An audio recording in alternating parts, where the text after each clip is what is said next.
Okay, we are live, but we got to let it breathe just for a few moments here while we connect Facebook and Instagram. But I'll connect Instagram here in a minute. But guys, oh my goodness gracious, it's finally here. It's draft night. It's I guess Merry Draftsmas. Is that what you nerds, draft nicks like to say? Nick and Eric. We're Zach and I, of course, joined tonight by Erick Trickel, Nick Kendell, to make sure that we've got really good analysis, insight, and reactions on each and every pick that is made in the first round. But first things first, I'm going around the table. Zach, are you stoked to finally have the draft here? Because I got to tell you, I'm tired of the rumors. I'm tired of the Yes. speculation. I'm ready for some meat and potatoes. Yes, sir. I'm tired of the mock drafts. I'm tired of hearing about Amarion Hampton or Travion Henderson. All these the same amount of players that keep getting projected at Denver. I'm very anxious, as you can tell. A lot of nervous energy to find out who the Broncos, if anyone, that could trade out of the first round tonight, who they're picking tonight, Chad. We shall see. Eric, what's up, dude? The day is finally here. A lot of work culminating tonight and how it's going to shake out. Yeah, I mean, I'm excited that it's here finally. All that work that's been put in for almost a year, because I mean, I talked about it the other day. I start in May in preparing for the next one, so it's finally good to see how it is. And like Zach, I'm just ready to see what the answer is. I'm tired of seeing all these little hints and puzzle pieces and all this stuff like that as to who it may be or what Denver might be doing. I'm just finally ready for some answers. Amen. Nick, how about you, brother? I'm doing well. I'm excited. There's been some rumors that the Broncos might be making a move up. Deanna Rossini has 10 minutes ago saying the Broncos are trying to make an aggressive move up to 10. Who knows, right? They've been rumored to trade up. They've been rumored to trade down, stay at 20. It's all going to be in the rearview mirror here soon enough. So excited to see what happens. So let's say that that's true. Who do you think, Zach, I'll ask you, if they're trying to get up to 10, who are they after? Tyler Warren? Well, I've seen some mocks that have scared me a little bit saying the Broncos are going to move up for Colston Loveland, and I think that would be a mistake, especially into the top 10. But my personal preference, and I think it would be for Ashton Jeanty if he falls past the Jags. I don't know how high they would go, though. All she said was the top 10, but I think it has to be either Jeanty or if Sean Payton loves him as much as the tea leaves say he does, could be Colston Loveland. Looks like we're having problems connecting to Facebook. Of all the nights that it's got to do that, StreamYard and Facebook, get your crap together. It's got to be draft night, so we'll keep chipping away at that. But real quick, guys, let's say some hellos here. We got Cody Dubb jumping in saying draft day finally. Hampton, Egbuka, Loveland, or what's your pick out of the three, or what other realistic options? Of those three, I got to tell you, it would be tough for me between Hampton and Loveland. But we'll go around the table. Zach, what do you think? Then we'll hit Eric and Nick. Of those three, I mean, it depends on where they pick him. I would take Egbuka. I like him so much as a receiver prospect, and I feel like you can get a comparable running back in the second or later in the draft. And I know Nick loves that idea too. So just add to Bo Nix's supporting cast. I think I go Egbuka of those three. Yeah, for me, I think Loveland, personally. I think he's probably the most valuable. Now, I know there's some concerns about his shoulder injury, the hip injury as well. I don't think you can go wrong with any of these three. I mean, with the question marks, I got to make the pitch for the defensive line. Otherwise, who would I be? But I think of those ones, just going off my big board that was published this weekend, Loveland, I think, is my 7th prospect overall, definitely the highest of this group. And just because you brought in Ingram, he's coming off shoulder surgery. He's going to be 31 years old. There's room for Loveland on this roster too. There's reps to go around, but any of the three would be exciting. And I mean, let's just appreciate what a great place Denver is in right now. 20 overall. All we have is a running back hole, and we're sitting here like the quarterback's fine, right? We can go anywhere. We're going to be happy. Real quick, Eric, as you're answering, guys, I'm going to mute myself for a second. I have a very interesting phone call that I need to answer. It's not personal. It's related to what's happening right now on your televisions. So you guys keep the conversation going. I'll be back on. Yeah, so I'm with Nick. Even though I love Egbuka a lot, my top graded player is Loveland, and if they're all there at 20, you go with the best player available. There's still a way you can utilize him, and also you have Evan Ingram on a 2-year deal only. He's 30 years old. Injuries are such an issue and concern with him. Loveland, I mean, can take some time, and George Payton has talked about how they believe that it's easier to train a receiving tight end to block rather than as to train a blocking receiver to catch. So there are still ways to get Loveland out there on the roster and have somebody ready to take over for Evan Ingram for when either his contract's up or injuries do occur. We got some movement. Yeah. Okay. Number 2. I don't know if we're tipping picks tonight. I guess we're not doing that, but there's been a trade involving Cleveland at number 2. Wow. Okay. Yeah, that's official. I mean, if they're putting it out on Twitter, the big wigs are, I think we can say it, like Rappaport, Browns coming up to 2. So, or excuse me, the Jaguars coming up to 2. So yep. Browns moving back to 5. That's really exciting. Papa Bear, good evening, Broncos country. Let's go, Bo. Thank you so much. Our believer in here, Papa Bear. Great to see you. $5 super chat. Hope you're doing so well. And Lance is in the background helping us. Says it's for 536 and 126. So that's awesome. Exciting to see movement already happening here. And also shout out to Cam Ward, quarterback 1 overall, probably in that Bo Nix realm. It's not always exactly, who you draft. It's what year you have the high picks, right? And the Broncos having 12 in last year's class. God bless, man. That's great. Well, last year was the year to have a quarterback needing a high pick. Real quick, David, Papa Bear, much love, respect. Appreciate you, buddy. So that was a phone call from a colleague that is a bona fide insider, the team that he covers. Scott will know who I'm talking about, but he'll call you from the GM's office or the owner's office. Like he's really in with them. And I can't tell you the team because then that would reveal who it is. But Broncos are trying to get in, we heard from Rossini, right? Top 10. Yep. Apparently top 8, and they've even called as far as pick 6. So, wow. What are they after, boys? What are they after? I mean, it's got to be Jeanty. They got to be going for Ashton Jeanty. That's the only thing that makes sense. Not a great class this year. I wouldn't personally have the cojones to move up for a running back that high to give up the capital that would be necessary. But Sean Payton wants what he wants. And if he thinks this team is the time to put on the foot on the gas, I get it. And right after what Sean Payton and Jordan Payton have done the last 2-3 off seasons, who am I to judge? Right? Full on belief in this regime. Sam Bam, thank you so much, brother, for the generous super chat. Much love and respect to one of our bona fide Mount Rushmore superstars. He says, evening, Chad, Zach, Scott, and Broncos country. The draft is finally here. I'm still predicting the Broncos go defense in the first round. We shall see. And then mostly offensive skill players. The rest of the draft, we'll see regardless. Go Broncos. I know, Nick, that's something you've kind of you've been pretty hot on the whole defensive line thing specifically in round 1. But what would you say about that, Eric? Yeah, I think that with the talk of them moving up, that obviously it's Jeanty, and then defensive line or defense in general, that would be great. I think that they still have a lot of needs for it. And I think if they're staying put at 20, then the ability or the defense being an option is far more likely. But it really seems like that they're going to end up moving up despite with this late surge that we've had. Curious to see just how far, curious to see what they give up. There was a report the other day that they're willing to give up a 2026 first round pick. And for any player in this draft, that seems like a bit much, but I would love it if they stayed put in just a defensive lineman in particular. I don't know, man. What do you think, Nick? And then we got to get Zach's take. Yeah, I mean, I'm happy. I'd be happy with the defensive lineman. Just get the best player. Again, we said it earlier. There's really not many wrong directions they can go. This team obviously is coming up to a spot where you're going to overturn 3 of your top 4 interior defensive linemen.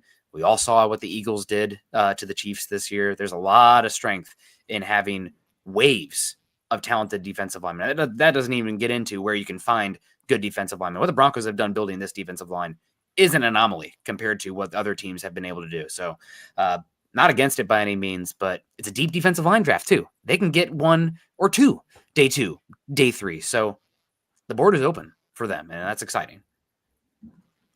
What do you think, Zach? Yeah, I kind of feel the same way. I've been saying that, like, there's no real wrong direction. There's no real bad pick the Broncos can make because any direction, legitimate, realistic, they could go, running back, receiver, tight end, even inside linebacker, defensive line, they would all be filling major needs. They all be getting at least a day 1 contributor, if not a starter. So if they want to take a defensive lineman, that would fill a major need and prepare for the future. I know Nick is in favor of moving down and still getting one. I could see picking up capital in that process too, but you have to start preparing for life after maybe Zach Allen or JFM or Malcolm Roach, and it would be very pragmatic on Denver's part. BK jumping in to say thanks for doing a live draft. Yeah, I wish we could, display what's happening on TV and we could all kind of literally watch along together. But unfortunately, we tried that one year and MHH paid a dear price, especially on Facebook. YouTube dinged us, but Facebook literally locked us out of our page for over a week with nothing other than a notification that you've been hit. You're now suspended, couldn't get a hold of anybody. And that's a big deal for us. So we can't do it anymore. Long story short, we learned our lesson, unfortunately, but we're still here reacting live as it shakes out. So BK, we're super stoked to have you in the room with us, big dog. Thank you for being here. Rob Bucksbaum, what's up, dude? Saying happy Draftsmas. Love this episode every year and love seeing Nick and Zach on the same show because of their different views.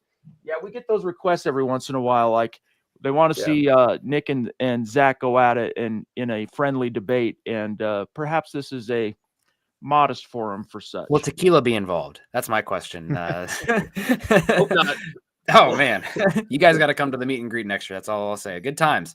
But good to see Rob, man. One of the true blues. Been with us for years and always giving good comments, good contributions, and super chats too. So we really do appreciate you, Rob. Zach, you want to hear from you real fast? I mean, honestly, this is probably the closest we're ever going to get to Nick and I, sharing the same screen and debating, but we're not that far off, I don't think, in how we view the Broncos. We're both very pragmatic thinkers. We want them to build for the future while also getting the best available player and not shoehorning themselves necessarily into one guy. So, Max Rio, what's up, brother? Thank you for the super chat. Good to see you up there north of the 49th parallel in Canada. By the way, guys, you see me looking up. I'm watching the screen, but the pick is in for the Jags. We'll see what's happening here. Evening, gents. Finally, we are here. Thank you, MHH crew, for all your hard work. I'm hoping for a D lineman or running back. Hashtag MHH for life. Take the West. Go Broncos. Love it, dude. We shall see, my friend. I still, it's a deep running back class. So if Jeanty is completely out of reach, we might find out as soon as right now. I don't know if it's leaked yet or not, but we might find out here already at pick 2 if he's off the board. But if he is, I'm okay waiting until day 2. We'll see. What do you think, Eric? Yeah, I mean, the pick's already leaked out as to who's here going at number 2. It's not Jeanty, so if you're hoping for Denver to trade up for Jeanty, that dream is still alive. Still alive. But yeah, I mean, defensive lineman or running back, I think when a couple shows ago in one of the morning ones, Nick and I were talking about our biggest needs, and the top 2 were defensive line because of the status of the position at next year, and then running back, which is such an obvious one for them. They have to upgrade the running game for Bo Nix. And there's some good options at both. Both of them are pretty strong. Running back is probably the strongest position class in this year. So that's kind of what makes it a little difficult for them to be willing to give up at first next year to move up to go get Jeanty, because they can still land some really high quality backs at 20 or even at 51. Yeah. Can we just take a second to appreciate that Travis Hunter doesn't have to go to Cleveland also? I mean, thank God. Like the brown and the orange. I mean, Jags are not much better color uniform, but with Trevor Lawrence, I'm excited about Liam Cohen, like Duval, whatever the heck they're memeing him for. But Cleveland is just, I don't want to say they don't deserve happiness. The fans do, but the whole Deshaun Watson thing, the ugly uniforms, thank God. We're not sentencing Travis Hunter to Cleveland. We've got the Duchess, Michaela Parker, jumping in with a salivating super chat. We love you, Michaela. Thank you so much. We're salivating too, if you can't tell. We're so stoked to finally be here. She says, I think the Broncos will move up. Too much smoke. Yeah, it's flying. I mean, I just got a call from a colleague in case you missed it. Could happen, but depends on how this board falls. And I think they might have a hard time getting beyond pick 6, but I don't know. We shall see. Zach, your thoughts for Michaela, and then we got a little bit of matter of business to grab real fast. There is a lot of smoke, but let's keep in mind that there was a lot of smoke this time last year around the quarterback and all the J.J. McCarthy talk and Sean Payton baiting other teams to moving up for him or thinking that he's going to go in a different direction when in reality he wanted Bo Nix all along. So my heart tells me they're going to pick at 20 and just stay put and take BPA. But we'll see, Michaela, and thank you as always for your generosity. We love you. We appreciate you. Guys, real quick, by the way, the official pick, Travis Hunter for the Jacksonville Jaguars at number 2 overall. But guys, we're here talking about the draft. However, we got a lot cooking this evening. And not only that, but sports marches on. And we got to ask you, do you ever watch sports, find yourself wishing that there was a way to get into the game? Well, let's go, because with Underdog, there's finally a way to make picks on sports without actually leaving the house. The game is in your hands. And to play, choose whether a player will go higher or lower on one of their stats like touchdowns, strikeouts, points scored, and more. They've got all your favorite leagues, teams, and stars to choose from. Create entries with all baseball picks or mix and match across other sports. You can play with as little as $1, and if you get everything right, you can win up to 1,000 times your money.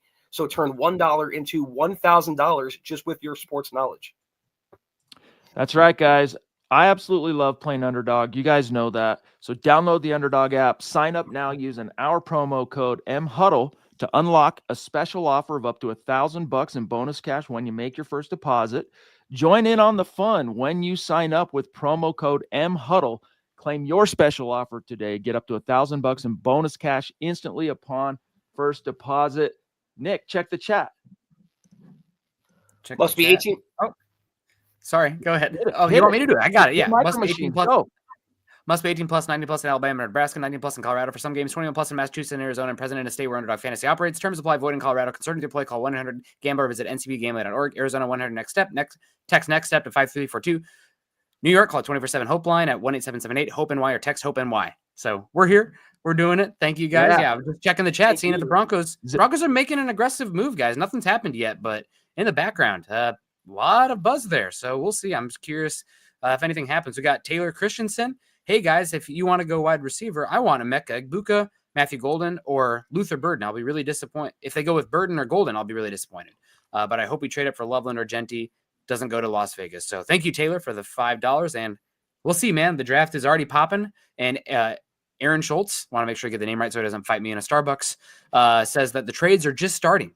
So really excited to see that. And Broncos are going for it right now, it sounds like. Yeah, absolutely. Things are cooking. Yeah, I just had to hear it one time in the flesh. I mean, I've heard it a million times. The micro machines, I mean, it's like someone hit fast forward when Nick just started talking there a minute ago. It's kind of crazy. So we, of course, not trying to steal my partner's thunder, but a relief for Zach. He's like, yeah, hit it. Boom. Nick with the micro machines. Taylor, dude, good to see you. I put a little something in the mail for you, big dog, today. So watch for that.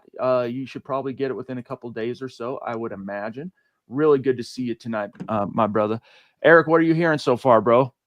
Well, we have the Giants pick in, and they do pass on a quarterback, which was the expectation at this point. They're taking Abdul Carter, who is probably the best player in this draft. And so it's really opening up the door for Ashton Jeanty to fall.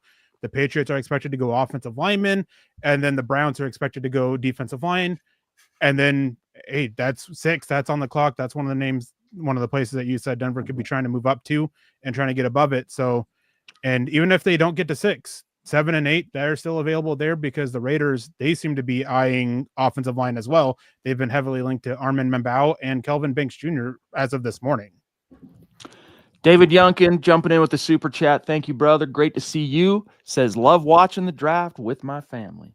Amen to that, big dog. We're very blessed to have you with us, each and every one of you. And it's a real bummer that we couldn't quite get Facebook connected. Maybe we'll take another stab at it here in like 20, 30 minutes. But Facebook, unfortunately, unable to connect. But Zach, what do you think? Do you agree with Eric that it's going to be Abdul Carter at 3? Or is it already leaked? Yeah, it already came out. Okay. So good pick for him. So what do you think, dude? Is it how hopeful are you that Ashton Jeanty is in the cards? Or Zach, are you hoping that the Broncos don't do anything, let's say, rash, and stay pat at least for a minute? Yeah, I probably wouldn't mortgage the future. For as much as I want a running back, and I've been pining for one and saying they should upgrade Bo Nix to supporting cast, which they should, I just don't know that you'd give up that package for a non-quarterback in such a loaded running back class. But I don't think the sweepstakes for Jeanty even start till 5. So I think these picks, for the most part, and I mean, now it's a little clear maybe who's going to take them. But I've heard, the Bears are in contention. That you got to get past the Raiders, excuse me, the Cowboys, the Saints, the Bengals. A lot of teams could take Jeanty, so I'm not really getting my hopes up for him. We've got Josh, the Oi Boy 90, jumping in with a Rancid reference. Those of you who enjoy punk rock, like Josh and I, 60 bus, Roots Radical. If you know, you know. To the draft town. He's saying 60 bus to the draft town. Took the 60 bus down to Green Bay, Wisconsin, Benzonato, something like that. What are we feeling, Priest? I don't know, dude. I'm actually quite discombobulated in terms of like getting a beat on what they're going to do. Because if you guys have not been reading the website over the last 48 hours, it's been one countervailing rumor after another. So I got to tell you, I really don't know what to expect. We'll go back around the board to everybody here. But Zach, let me start with you since he's addressing the two of us. What are you feeling, bro? I'm feeling like Sean Payton's going to do his thing. George Payton's going to do his thing. They're going to poke around, see what they can get, see if they could move up or if they could move down, and kind of gauge the value of their pick and those picks around him. Ultimately, though, I mean, if you held a gun in my head, I'd say they're going to stay at 20 and pick the BPA on their board, whoever that may be. I still think it could be an offensive player, could be a running back, but as Nick said earlier, and Nick and Eric described earlier, it could be a defensive lineman. Eric, you're hearing that the Browns are fielding calls about moving down from 5. Maybe that's the Broncos. Yeah, from what's been going around is the Browns, they gave up all those picks for Deshaun Watson, and that failed miserably, and the roster's in a really bad spot. They're also a team that has been linked with trading away multiple players as well for additional picks, that they just want to compile picks and really build up the roster until they can get out of that Deshaun Watson contract and then bring in a quarterback. Building up the nest around the quarterback position and then going and getting that quarterback, which also could be a trade for Kirk Cousins. That's been something that's been going around for a few weeks now. What do you think, Nick? I know Scott's ears perked up with the Kirk Cousins news there. I have a feeling that if the Browns do move back off of 5, I mean, it makes sense. They're punting maybe on this quarterback class. Next year looks a lot better. Luckily, we don't have to worry about that, Broncos country. But I think it's still a really hard ask for the Broncos to move up from 20 to 5 for a running back. So if 5 is for sale, my eyes would be on the Bears and the Cowboys, personally. Quentin Caldwell with the super chat jumping in to convey his excitement. Great to see you tonight, brother. We are stoked. It's finally here. And I don't know, Zach and I have lamented, guys. Maybe this is different for you because you are so into the draft. Our MHH draft experts, Nick and Eric. But for Zach and I, this has felt like a particularly long off-season ramp up to the draft. Has it felt that way to you, or is it just any other draft season? No, yeah, I still. Oh, sorry. Go ahead. I was gonna say, yeah, it's been really long because of all the smoke this year and not needing a quarterback. It wasn't so clear for Denver, especially that's where they were going to go. The fact that they could just go any which way just seemed to drag it out a little bit. Zach, you were going to say.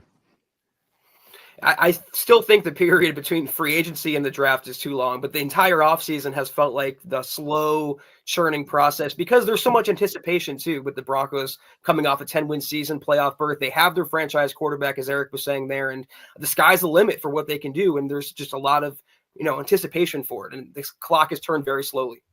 Nick, you're probably just like living it up every moment of analyzing these dudes all the way down to the wire. Time just flies for you. I mean, yeah, I would go another 2-3 weeks if I could. I know that the rumors are getting exhausting, but it's kind of like, you're excited about Christmas, but I'm already mourning the end of Christmas because we know that after the draft is over, we'll get like 2 weeks, the come down of the excitement and everything like that. But then it's a long, warm, hot summer in between now and when real football starts back up. Like preseason is fine, training camp is fine, but it won't be until September, meet and greet time when we're really starting to figure out what this team is again. So yeah, the draft is a lot of fun, and summer is a good chance to get outside and start working on the 2026 class for sure. You're a sick maniac. 78 Leadhead jumping in, one of our great community members, a very prolific commenter on MHH YouTube, and a super chat superstar, bona fide, certified. He says, MHH, you rock. Best Bronco maniacs to hang out with ever. Who do each of you want tonight? And what scenario? Trade up, stay put, trade back. Zach, I'll start with you on this, bro. Do you have try and give them something? I'm not sure. I'll be frank, but I'll give you something when my turn comes. What do you got? Honestly, I don't want to sound hypocritical because I was talking about being pragmatic and maybe trading down and collecting capital while still getting a blue chip prospect would be the most pragmatic thing. But you're still risking, depending how far you move, maybe you're risking out on a Marion Hampton or a Trey Henderson if you move from 20 to 30, for example. So my natural inclination is not to be extreme on either end, either to move up and package a quarterback package to go from 20 to 5, let's say, for a running back, or to move down too much where you miss out on a player that you could use. So I would say what I want the most would be to stay at 20, and whether it's a running back, receiver, tight end, defensive lineman, take the BPA on your board. Do you have a preference, Eric? I mean, you've covered all, you have your big board, you know all these prospects front to back, you and Nick, but do you have a preference for what happens for the Broncos here in the first round? I would love to see them trade down, especially even though with this year, with how the trades seem to be valued, especially that late, to try and land a future pick. But if they can get a few more picks in the second and third round this year or early fourth, I'd absolutely love it, because that's where the meat of this class really is. And while they don't have a whole lot of glaring major needs, the two they have are at positions that are strong in this class, and they do have a lot of depth questions throughout the roster, and adding those extra picks can help fill those depth questions. How about you, Nick? Sorry, my internet dropped there for a second. What was the question? What's your preferred scenario or player? Specifically player via what scenario? Yeah. That's the question.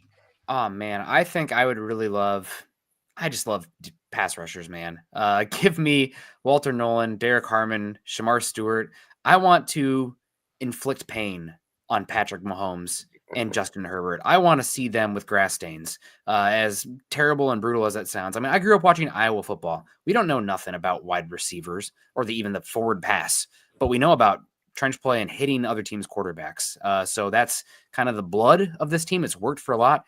And something I come back to is that I feel like it's just human nature. We're very short-term focused on the team build. NFL, especially defensive line, it's not for long, man. Guys get hurt. Guys rotate out. You got every single one of your players is going to be due for a third contract, right? Like, you don't want to have a team with 4 third contract players on the interior defensive line. So give me some hunters, give me some mean guys, give me some big uglies up front, and let's go hunt and hit quarterbacks. Man, I'm torn. For me, the dream would be to get Ashton Jeanty, but not at the cost of what it would take to get into the top 5. So I'll tell you that my preferred is stand pat at 20 and pray to God that Colston Loveland's there, maybe Omarion Hampton. But guys, we got lots more to get to. The picks are still coming in. But first, we got to say hello to our new partner, DraftKings, because the great rewards hunt is on. So join the adventure with DraftKings Casino. For fun seekers, follow the trail to huge jackpots, 3 weekly bonuses, and exclusive games. But the excitement is only getting started because new players sign up with our code MileHighPod and wager a minimum of $5 to receive 500 casino spins on a featured game. Only on the most rewarding place to play, DraftKings Casino. Again, that's code MileHighPod, Zach. That's right. The crown is yours. Gambling problem? Call 1-800-GAMBLER. In Connecticut, help is available for problem gambling. Call 1-888-789-7777 or visit ccpg.org. Please play responsibly. 21 plus. Physically present in Michigan, New Jersey, Pennsylvania, West Virginia only. Void in Connecticut and Ontario. Eligibility restrictions apply. New customers only. Non-withdrawable casino spins valid for featured game only and expire in 168 hours. See terms at casino.draftkings.com/promos. Ends April 27th, 2025 at 11:59 p.m. Eastern. All right. The numbers were guys. spelled out. Mile High Pod. Okay, so who just got selected, Eric? Will Campbell just got announced to the New England Patriots, which was one of the expected pick, and the Browns weren't able to make a trade, but it hasn't been announced yet. But they are taking Mason Graham. Interesting. We didn't spend a lot of time at MHH on the articles and a lot of our focus talking much, Nick, about Mason Graham because he was so far out of reach. But What do you make of him as a prospect? He's not Jalen Carter. He's not Quinnen Williams. He's more of a, Eric, help me out here. Who's the Clemson defensive tackle who went to the Raiders? Christian Wilkins. Yes, he's more of a Christian Wilkins type. A little bit shorter. I think he can do the 1 technique penetration stuff. I think he can do the 3 technique work. And I think in a typical class, you talk about him going more 9 through 14. This year, you're getting a little bit of a bump. And he's a good player. My concern with him is he has very short arms. And if he doesn't win off that initial burst off the line of scrimmage, he can kind of get stalemated.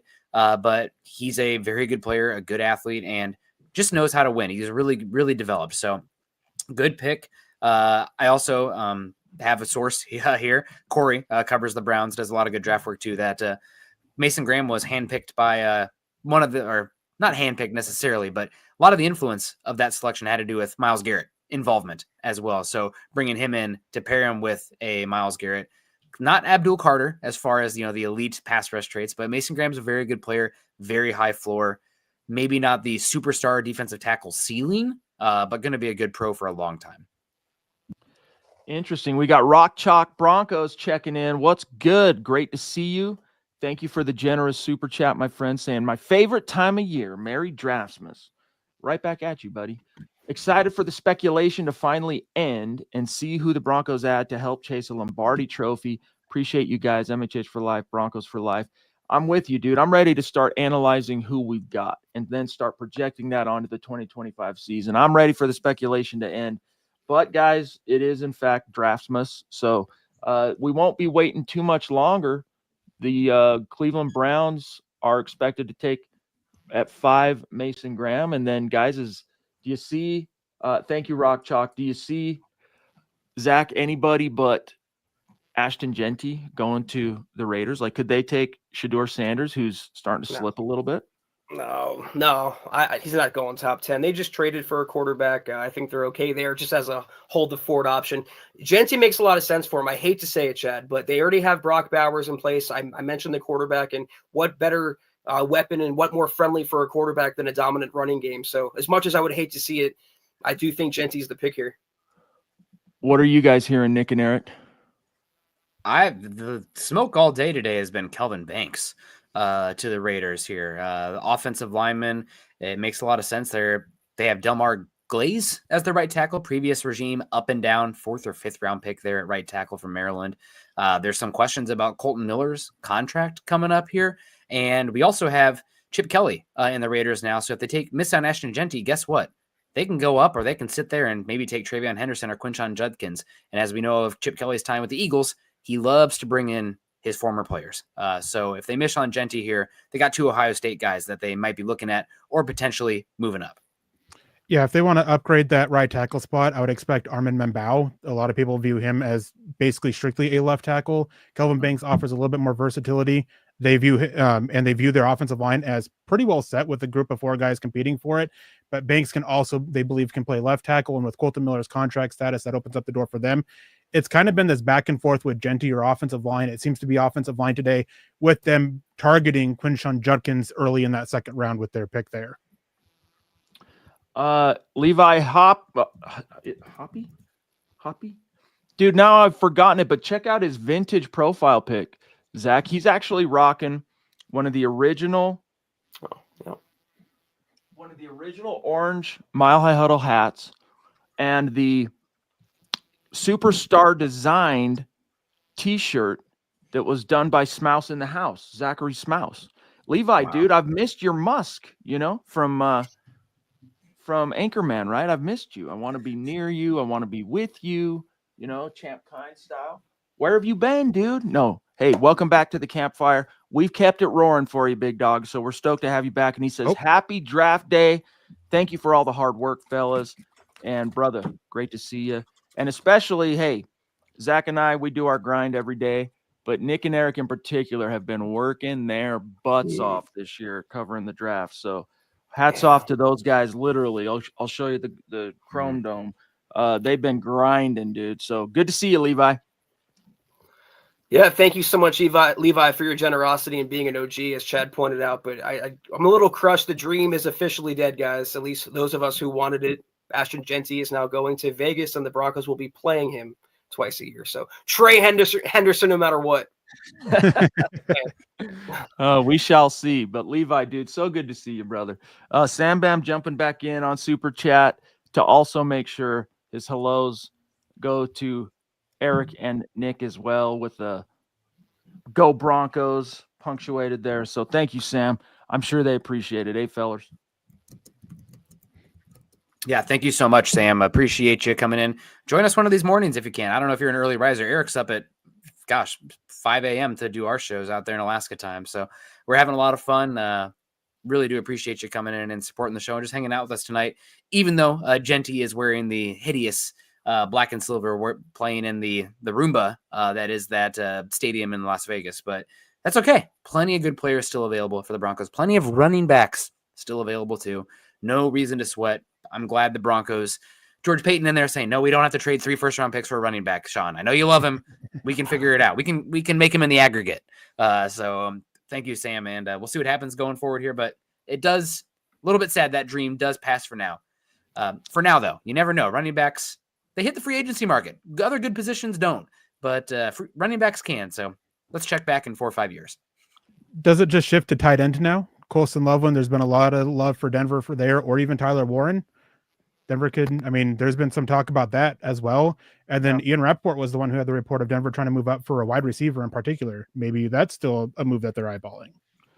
So if they're moving up for a wide receiver just for craps and gigs, Zach, who is it going to be? Just for craps and giggles with Jeanty off the board. I think the report said it was Matthew Golden, but I would assume it would be maybe for McMillan. They would come up because they feel like he wouldn't fall that far. I don't know. I don't think they should come up for a receiver, but he might be right.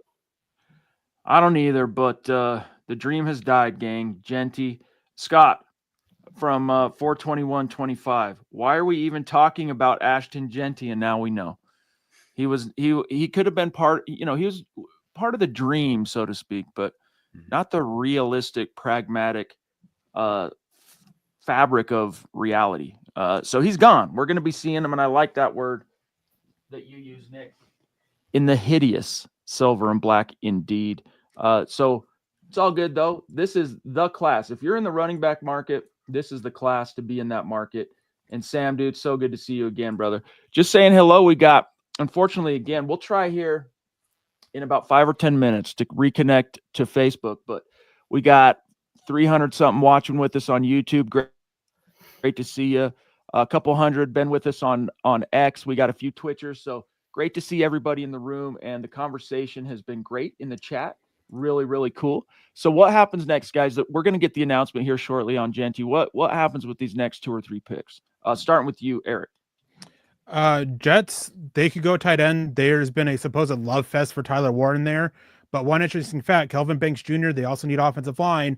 Aaron Glenn, the new head coach of the New York Jets, grew up with Kelvin Banks Sr. They remain close friends. Interesting.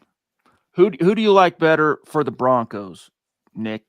Warren or Loveland? I had Loveland one spot higher than Warren on the list. Now, why? He's 2 years younger. Actually, I'm not a medical doctor. I do work in science, but the fact that he played last season through that labrum injury gives me props to him, because that Michigan team went off the rails. It'd have been easy for him to Will Johnson it, if you will, and kind of pack up shop. And he played through it. He's had the labrum surgery, and he also measured much bigger than I thought at the combine too. So he's a better athlete. He's younger. I'm also kind of worried about how much of Tyler Warren's production was schemed touches rather than in progression.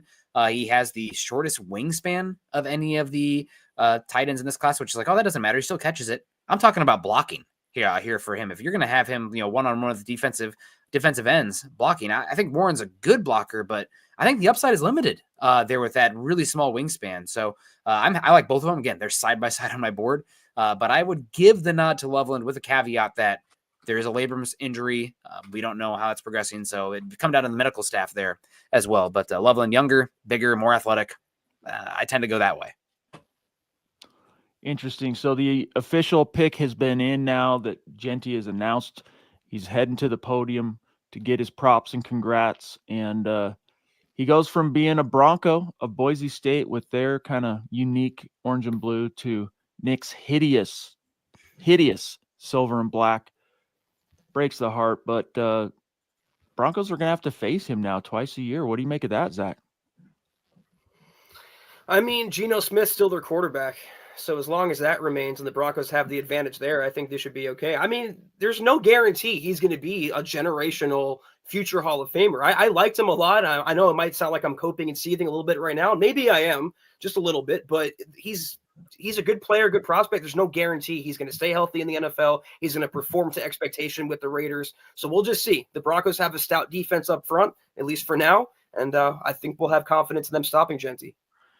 So we've got Lance Sanderson in the green room with us.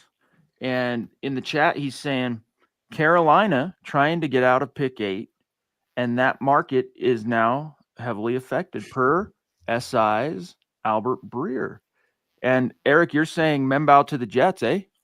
Yeah, that seems to be the pick. It's been leaked. And so it makes sense. It seemed to be Warren, but there was a lot of push for offensive line because they have a weirdly put together unit that just can't stay together on the field. They can't stay healthy. And Membow, he's extremely talented. He's at right tackle, which is where they really need a lot of help at. And yeah, maybe they're a team that one of those few teams anyways who sees him that can project over to left tackle, but most people view him as a right tackle only. Interesting. What's your analysis on the pick, Nick? Membow is a tremendous athlete, a little short, but has the length, the movement skills. He's still a little bit raw, but started SEC ball as a freshman and going to be a good player. I mean, he really does we talk about Ashton Jeanty being the cherry on top for the Broncos, but as far as the offensive line build, Membow is a really good cherry on top for the Jets. You know, they took Olu Fashanu. They have Elijah Vera Tucker. They have Joe Tippmann out there. Now you get a right tackle, a premium pick. Bookends out there. So Aaron Glenn, we're all talking defense for them, obviously coming over from Detroit. But what really was the superpower of that Detroit team? It was the offensive line. And now they have another build there, and adding Membow to Breece Hall. We'll see what happens with him. Justin Fields as well. That run game. Jets going to be interesting. A total bleep show last season of incompetence, but Aaron Glenn's an adult in the room, and they're going to be a one to watch this season. Feisty, perhaps. Interesting. I'm seeing the broadcast of the draft that I'm watching real quick. I know we already moved past it, but is the ESPN broadcast, and their comparison real quick for Ashton Jeanty is Emmitt Smith. Do you see that at all, Zach? It's quite the comp to live up to. I see, maybe in his tape, there's some traits that it reminds you of Emmitt, but how do you compare him to a first ballot Hall of Famer, one of the greatest running backs to ever lace up a pair of cleats? He could be very, very good. He could live up to being where the Raiders took him, but there's also a chance that he could be, Scott and I talked about this on Monday's show, Darren McFadden, a generational talent coming out of college, and I wanted him too, but he never turned out that way. Other running backs in that same, I think it was 08, in that same draft class, other running backs had a better career, a more effective career, a healthier career, and that, I'm not saying it's going to happen, but you don't put all your eggs in one basket at running back is what I'm saying. That was one reason I didn't want to trade up multiple first-round picks or whatever to get Jeanty. We just coming off Javonte Williams. I mean, it's a position that can happen to any position, right? But the type of hits they take, it's car crashes out there and one injury to give up that much for a running back, which has a short shelf life. I know that we're coming off of an exciting, Saquon Barkley season, and running back is definitely back up right now, but it's still a volatile position. We are coming off of just one off season ago. 3 of the top 6 backs in the entire NFL were all allowed to hit free agency in Josh Jacobs, Derrick Henry, and Saquon Barkley. You can find running backs still. And that doesn't mean the Broncos can't take one at 20, but all is not lost with Jeanty going at 6 by any means. The Broncos have ample avenues to add difference makers there that can be part of the system that the Broncos already have and Sean Payton have already built so well. Chase comes in and says there's a degree of competency in Vegas now, maybe not contenders, but I won't brush them off. Yeah, I'll be curious to see about the offensive line and infrastructure here. I think you're going to see a lot of stacked boxes, right? Because they don't really have did they sign Mac Hollins? Is that where Mac Hollins ended up going? I can't remember. But they have Geno Smith there now. I mean, they're going to be an interesting team. I just still feel like the defense, the secondary there is absolutely terrible. Have questions still about the offensive line. Who's playing X for them? I like Bowers. I like a lot of these guys, but they got some work to do still. Yeah, I mean, look, it's the front office seems to be in alignment with the coaching staff, and the coaching staff is Pete Carroll. And we hate the Raiders, obviously. If you are a dyed-in-the-wool Broncos fan, and especially the era, like I came up in the '80s and early '90s, where they were mortal enemy number one. Raider Week was like the most important on the circle that each and every schedule when it would come out.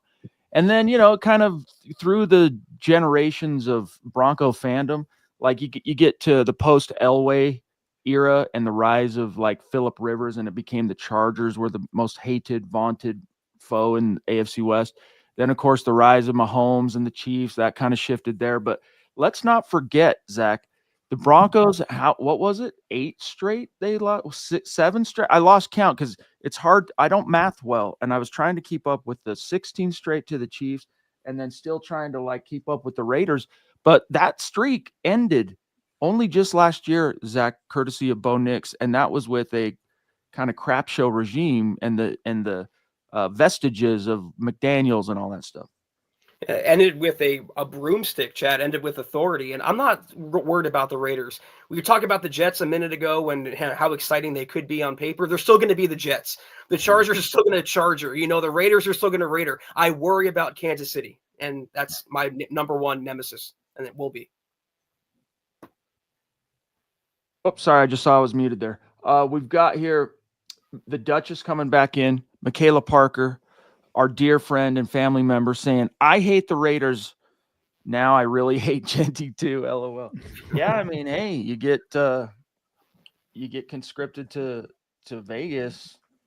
That's just the way it works. I don't blame you. It's going to be tough going against him. I really admired him as a player. It was fun being able to talk to him and see him engage in conversation. Smart dude. They got themselves a player, did the Las Vegas Raiders, but he's no longer in the cards for the Broncos. We can put that behind us. What's the latest, guys? We got Eric, the Jets officially making their pick of Membao. What's next? The Panthers, they didn't trade. They're on the clock. Do we know who they're picking yet? Most likely they're going defense. There's been a lot of Shamar Stewart, Michael Williams, Jalen Walker for them. There's still obviously an opportunity for them to trade down, although Ashton Jeanty being taken has kind of ended that. There's been some talk about the Colts moving up for Tyler Warren, with the Saints possibly looking his way, so that could be an option.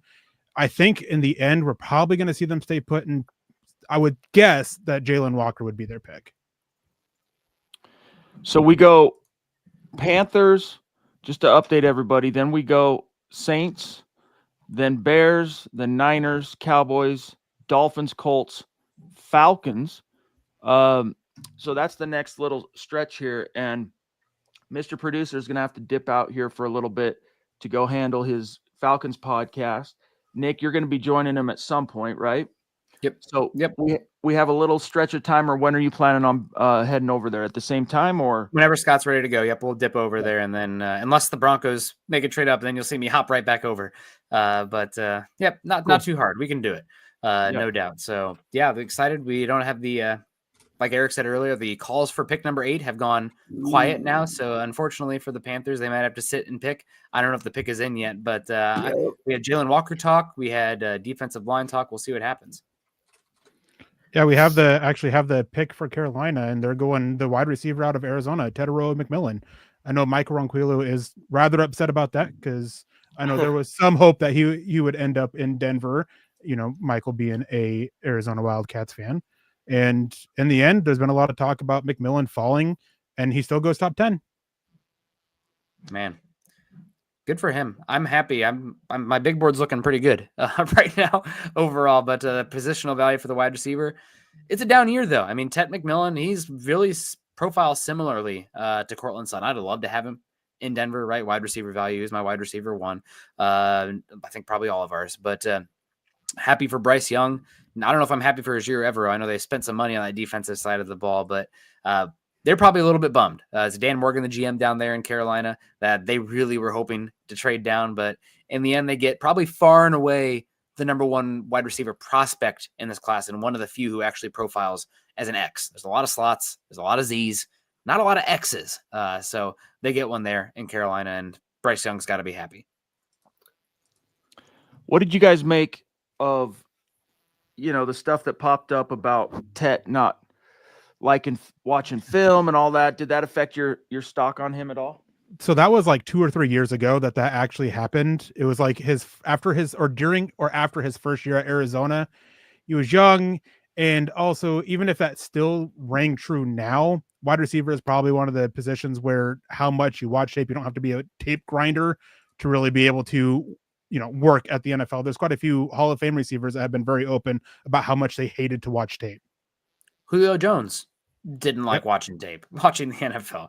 I mean, I don't know. That was if it was a quarterback out there, or your center, right, or your like linebacker, safety, it's like, I think you got to love the game a little bit to deal with that. But wide receiver, edge rusher, I don't really care. I didn't care then, don't care now. Scott, if as soon as you got to get going, it's all good, brother. You're going to go around pick 10, right? So we're good on that. Real quick here, I'm just skimming through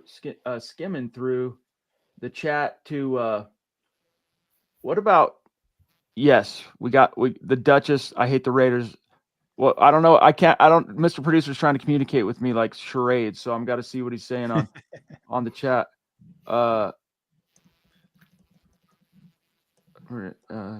We appreciate the Duchess though. Multiple super chats so far today. That's amazing.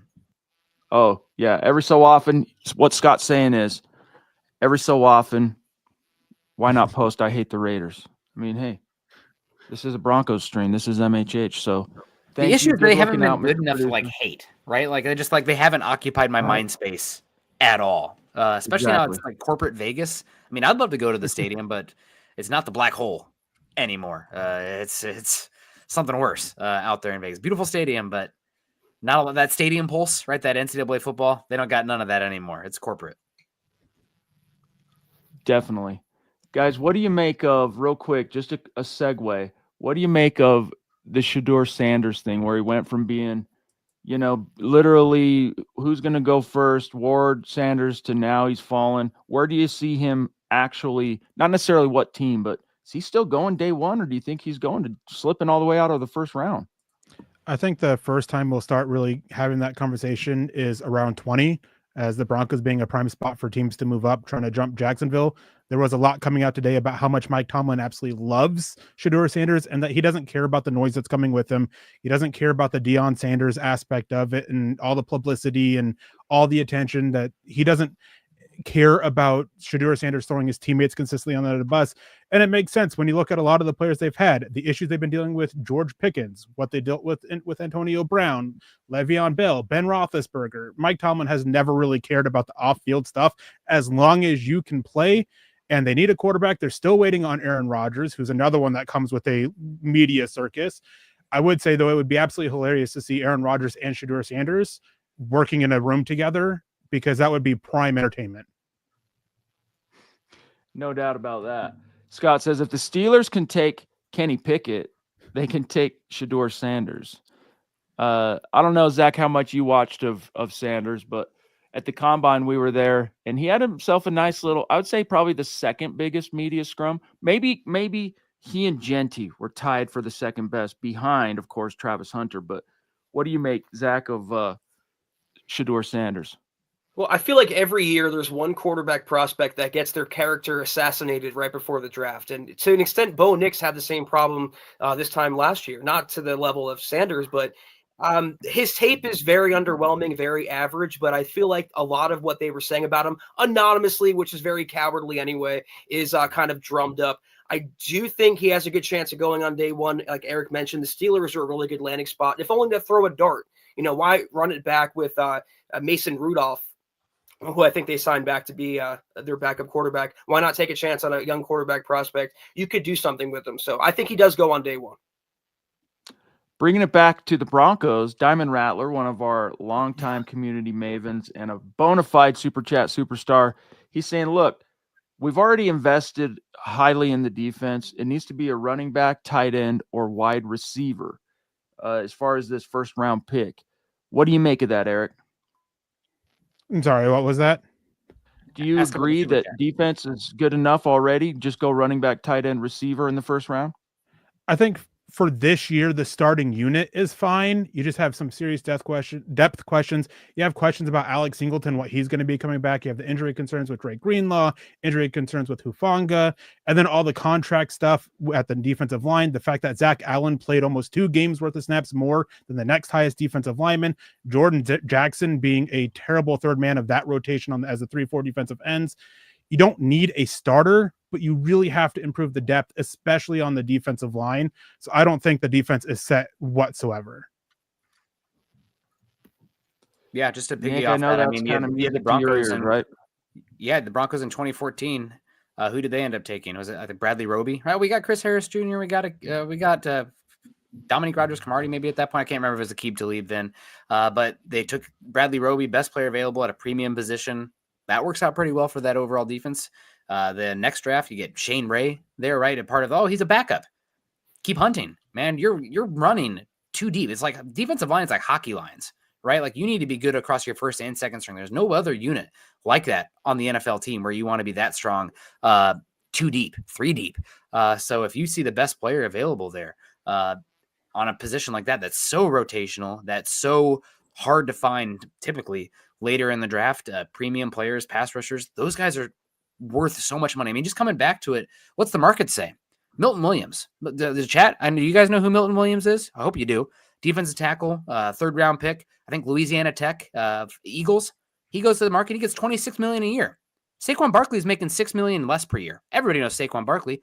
Market says he's $6 million worth less than Milton Williams. So defensive linemen, pass rushers are only second behind the quarterback. So if you can get more in there, there's no such thing as too much. It's fair. And if you go back that far, let's see, 2013, Sylvester Williams, 14, Roby, 15, Ray. So they went defense that era of the Elway-led Broncos 3 drafts in a row. And yes, Bradley Roby was drafted on the heels of that massive defensive offseason in DeMarcus Ware, TJ Ward, Aqib Talib.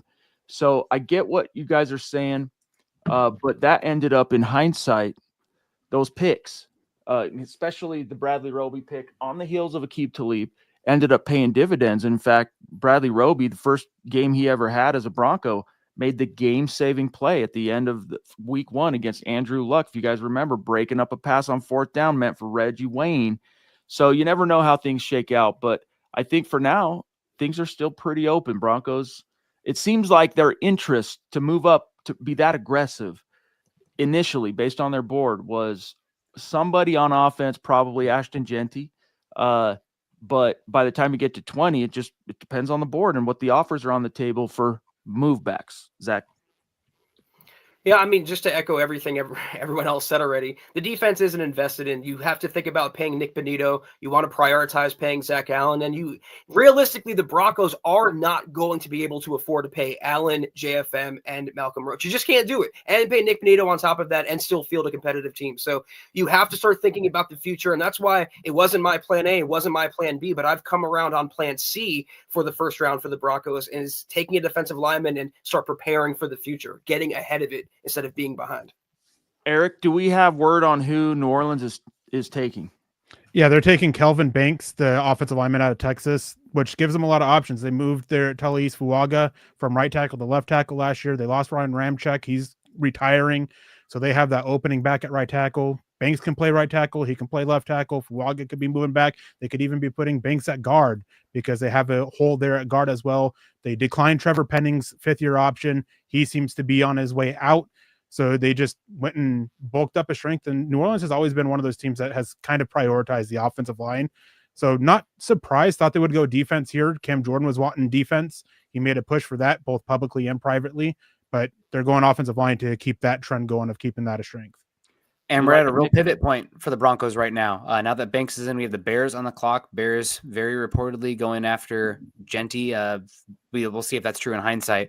But now the consensus would be Tyler Warren to the Bears here at 10. If they don't take Tyler Warren, there's a chance one of these tight ends falls to within range for the Broncos. So we'll see what happens. I don't know where the Colts rank Tyler Warren versus Colston Loveland. The Seahawks are very much a team in the tight end market as well. So maybe it would take a small move up from Denver. They've been calling to move up and down. We all know that, but this is a pivot point for the Broncos' needs specifically at tight end. If they bypass tight end here with 10 overall for the Bears, then you got a chance that one of these could fall down. And I see Rodney saying the Bears have Kmet. Have you watched Kmet? I mean, he's fine, but he's not going to keep me from adding a difference maker there. And also, he doesn't really profile like Laporta. So we'll see what happens. Eric, you got something. I'm sorry.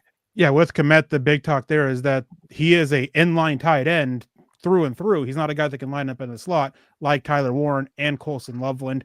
And Ben Johnson, coming from Detroit, he wants that Sam Laporta type, that tight end he can use as a big slot. That is what they're looking for from the tight end position, which doesn't interfere whatsoever with having Cole Kmet. All right, so guys, Zach and I here in a few minutes, we're going to pop out of here. We're going to bring on Lance and Carl, and Zach and I will pop on for a second, maybe not at the exact same time because one of us has to get writing up whoever the Broncos end up drafting. But when the Broncos pick, we will pop back in. Eric's saying, by the way, Loveland's going to the Bears. Yeah. What's your reaction there, Zach, before we sign off for a bit? Smart pick for him. I mean, just to build up your supporting cast around a young quarterback. Same thing I want the Broncos to do with Bo Nix. And Eric just talked about and laid out a case for him. And I agree with Nick. I think when it's all said and done, it might be controversial, it might be a hot take. Colson Loveland, if they both stay healthy, will have a better career than Tyler Warren, NFL-wise. That's just my prediction. So good pick for the Bears and a heady one for Caleb Williams. Guys, Lance is saying, Eric and Nick, go get Warren now if you're the Broncos. I wouldn't trade up for Tyler Warren. I like him a lot, but it was tough to be okay with trading up for Jeanty. It's even tougher trading up for Warren. Or even Loveland, had Loveland not gone to the Bears. Moving up for a tight end is just it would be hard for me as somebody who is adverse to trading up, period. And adding the positional value of a tight end and trading up for that just makes it difficult, especially when this is a deep class at tight end as well. Nick, you got to put a bow on any of the members of Broncos country and MHH who had their heart set on possibly Colston Loveland. He's a heck of a player. He's much younger than Warren, 2 years younger, and has a lot of potential. That said, your first round chances at tight end the last 10 years, you have about as good of a chance of finding a solid pro in the first round as you do round 2 and round 3. So if you're looking for tight end, maybe it ends up being Tyler Warren for the Broncos, but they're going to have options day 2, round 4 as well. So the Broncos went out and got Evan Ingram to raise the floor of the room, to not make them desperate for this situation. And we'll see how the rest of it plays out. I'm not surprised in hindsight, because again, I did have Loveland higher than Warren, but better athlete and can profile as that Sam Laporta piece out there. So again, a very fun piece for them, and we'll see what happens. The one thing about Loveland is that I don't know if he fits the Broncos day one. Let's rock and roll. I think there's going to be a little bit of an on-ramp. I think he's more of a pick for 2027 than he is for 2025, but a heck of a player, a top 10 tight end. You don't see that very often. And now we're on the Warren watch, but I think with the Colts, I don't know if he falls past there, but there's some other players available. We'll see. Real quick before we sign off, I just want to give some hellos. Great to see Riptide in the chat. What's up, dude? He's saying if we draft a running back or tight end at 20, I'm going to be sick. Well, you'll have to drop in the chat specifically what you're after, buddy. It's great to see you tonight. We also have Smouse in the house. Your ears must have been burning, my friend, because we mentioned you earlier in tonight's stream. So great to see you. Hope you're doing well. And guys, we will be back. Zach and I will pop back in once we get some clarity on the Denver Broncos. But we are going to step away for now to give Carl and Lance an opportunity to come on. They've been patient boys.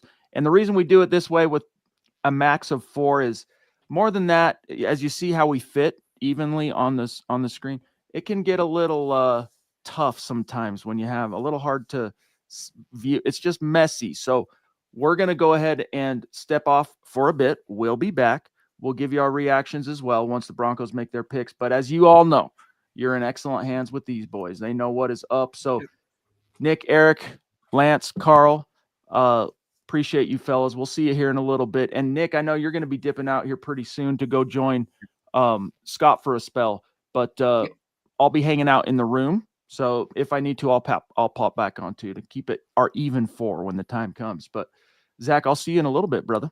Yes, sir. See you guys soon. See you later, guys. So we have another pick in. We have San Francisco. They're going defensive line. A lot of people are expecting defensive tackle, but they're going with the defensive edge, pass rusher, kind of a tweener kind of type. Had some ankle concerns, Michael Williams. But joining us, we have Carl and Lance. Carl, what are your thoughts about the draft so far? Well, I feel vindicated a little bit, I guess you could say, in Colston Loveland being the first tight end taken off the board. You know, I've been saying this entire process that if we're just going by complete what I saw watching their games, I had Loveland as my top tight end. And injuries maybe dropped him down a little bit for me just because I don't know how that was all looking. So I was a little bit worried about that. But yeah, no, I've enjoyed it. And hold on, let me send it over to Lance and let me see if I can get my mic figured out. What's going on, guys? How we doing tonight? Doing better now. Good to see you, Lance. Always appreciate you coming in. No, it was great to hang out with Chad and Zach for a bit. And yeah, the Broncos are a lot of the guys that we were interested in, you know, potentially falling or coming off the board, but we still got some guys. Who are your favorite guys left on the board right now, Lance? My top 5 are gone, and I think almost all of my top 10 are gone, other than Shamar Stewart and Tyler Warren. Well, right now I'm still looking at, obviously, Omarion Hampton is a player for the Broncos that's been heavily linked there. But to me, I think this defensive line class, the way it continues to keep falling down, Michael Williams going to San Francisco opens up a possibility for Derek Harmon and Walter Nolan to keep falling to the Broncos.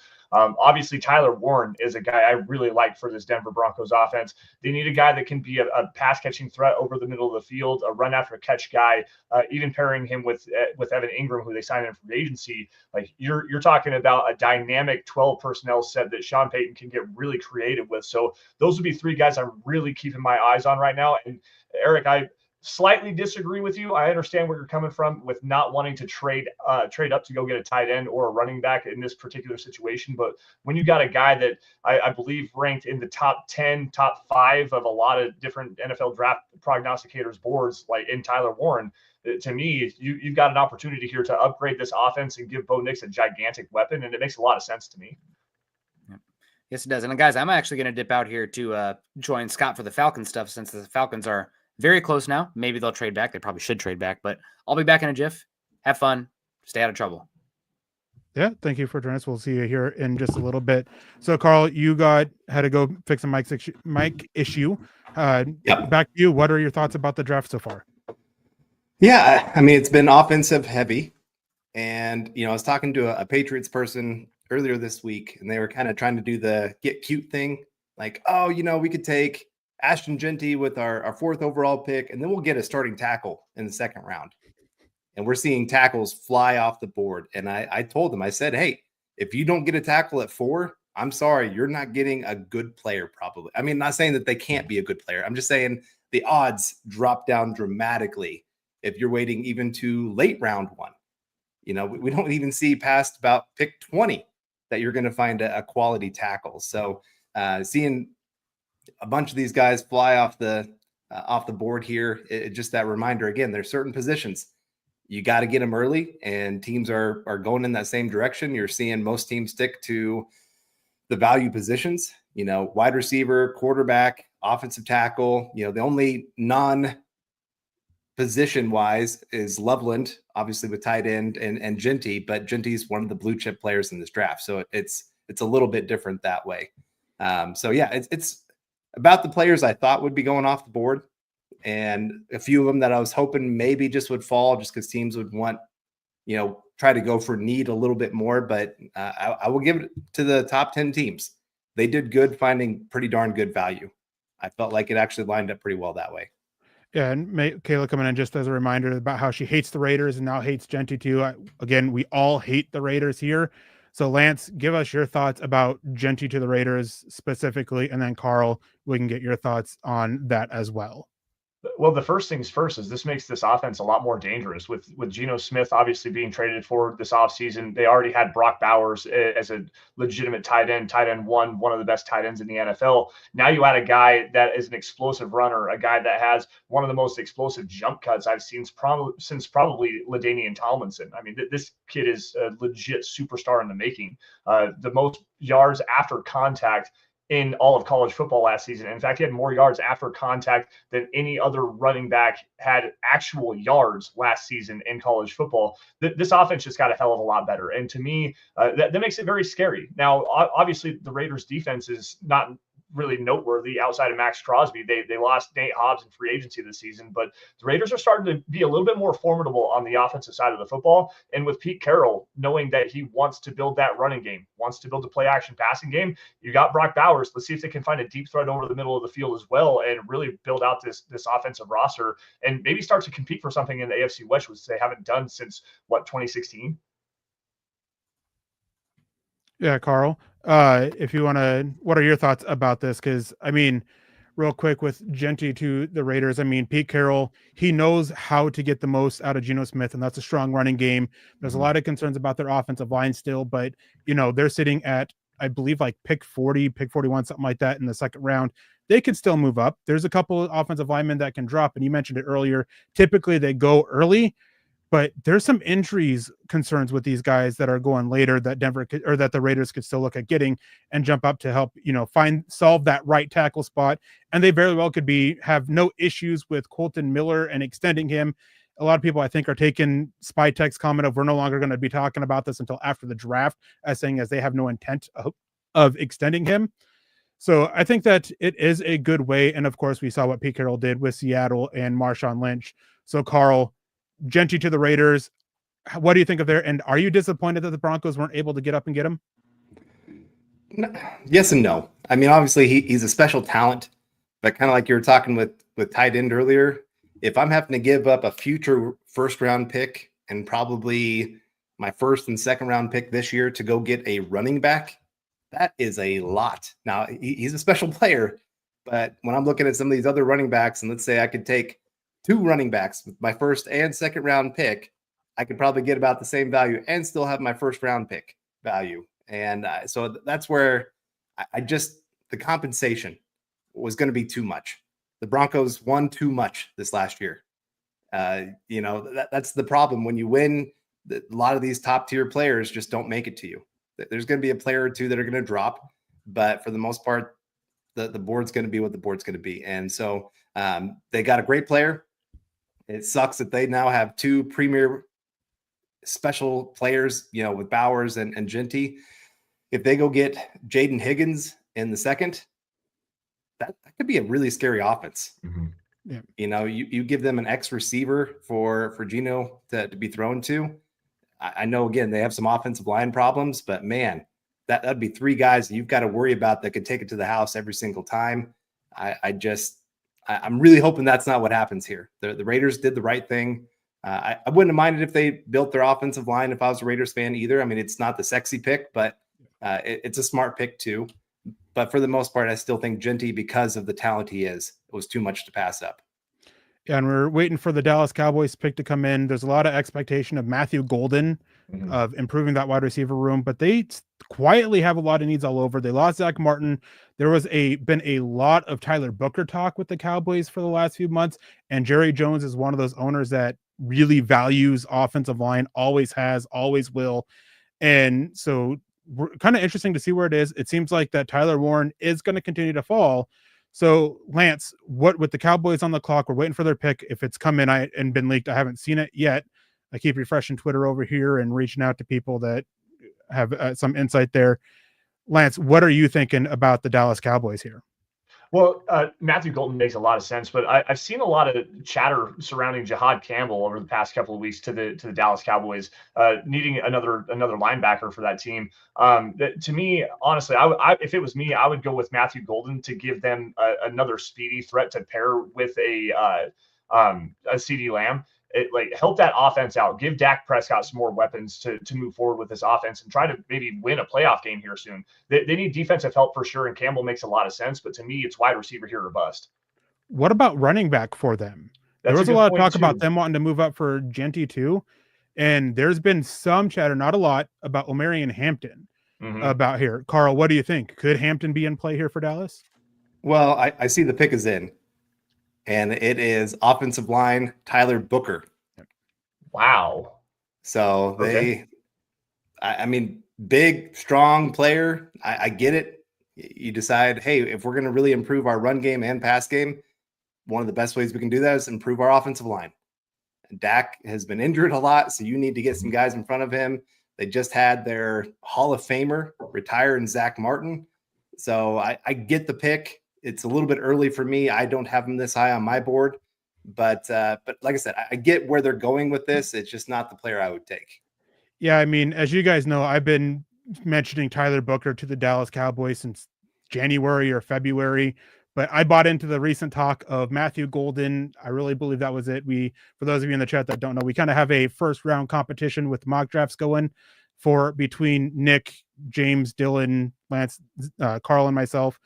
And I don't think any of us had Tyler Booker. I don't have it pulled up in front of me right now. I don't think any of us had Tyler Booker there for Dallas, but not surprised. And again, it's one of those things that fully expected, but I just kind of bought into the recent chatter of Matthew Golden and went that way myself.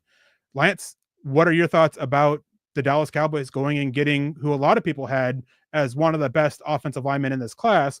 Although I fully disagree with that. Well, I think he's a good fit for Brian Callahan's offensive system. They want to run a lot of power, a lot of duo up front. Like they want to get big and bully ball in the trenches. And it makes a lot of sense. Like Carl just kind of alluded to, they moved on. Zach Martin just retired. For them to go and get a natural fit at the left guard position as a 1-for-1 replacement in a guy like Zach Martin, though Zach Martin had a lot more movement skills, that dude was still a badass up front in terms of moving people off the spot and just creating massive running lanes. That is the name of the game with Tyler Booker. There's some issues with sideline to sideline versatility, some sideline to sideline lateral agility and pass protection that gives me some pause here. But if you're wanting to go out there and just recreate this running game with Brian Callahan up front, it makes a ton of sense for the Cowboys to do this. Yeah, I've seen some people in chat, Jason Bonney saying, here's Denver shot to trade up. Miami wants to trade back.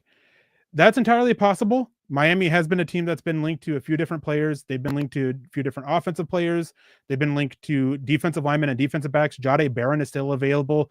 But one thing that is very enticing, Steve Weish today on NFL Network said that one of his locks for the first round is Gray Zabel to Miami at 13. It's doubtful he can trade back. There's been a lot of Gray Zabel to Seattle talk. Mm-hmm. So it might be a situation where they kind of wanted to trade back. But now if Steve Weish is correct, I mean, you'd have to think it's Gray Zabel here if Steve Weish is correct. Carl, what do you think? Yeah, I mean, he is universally loved in this draft.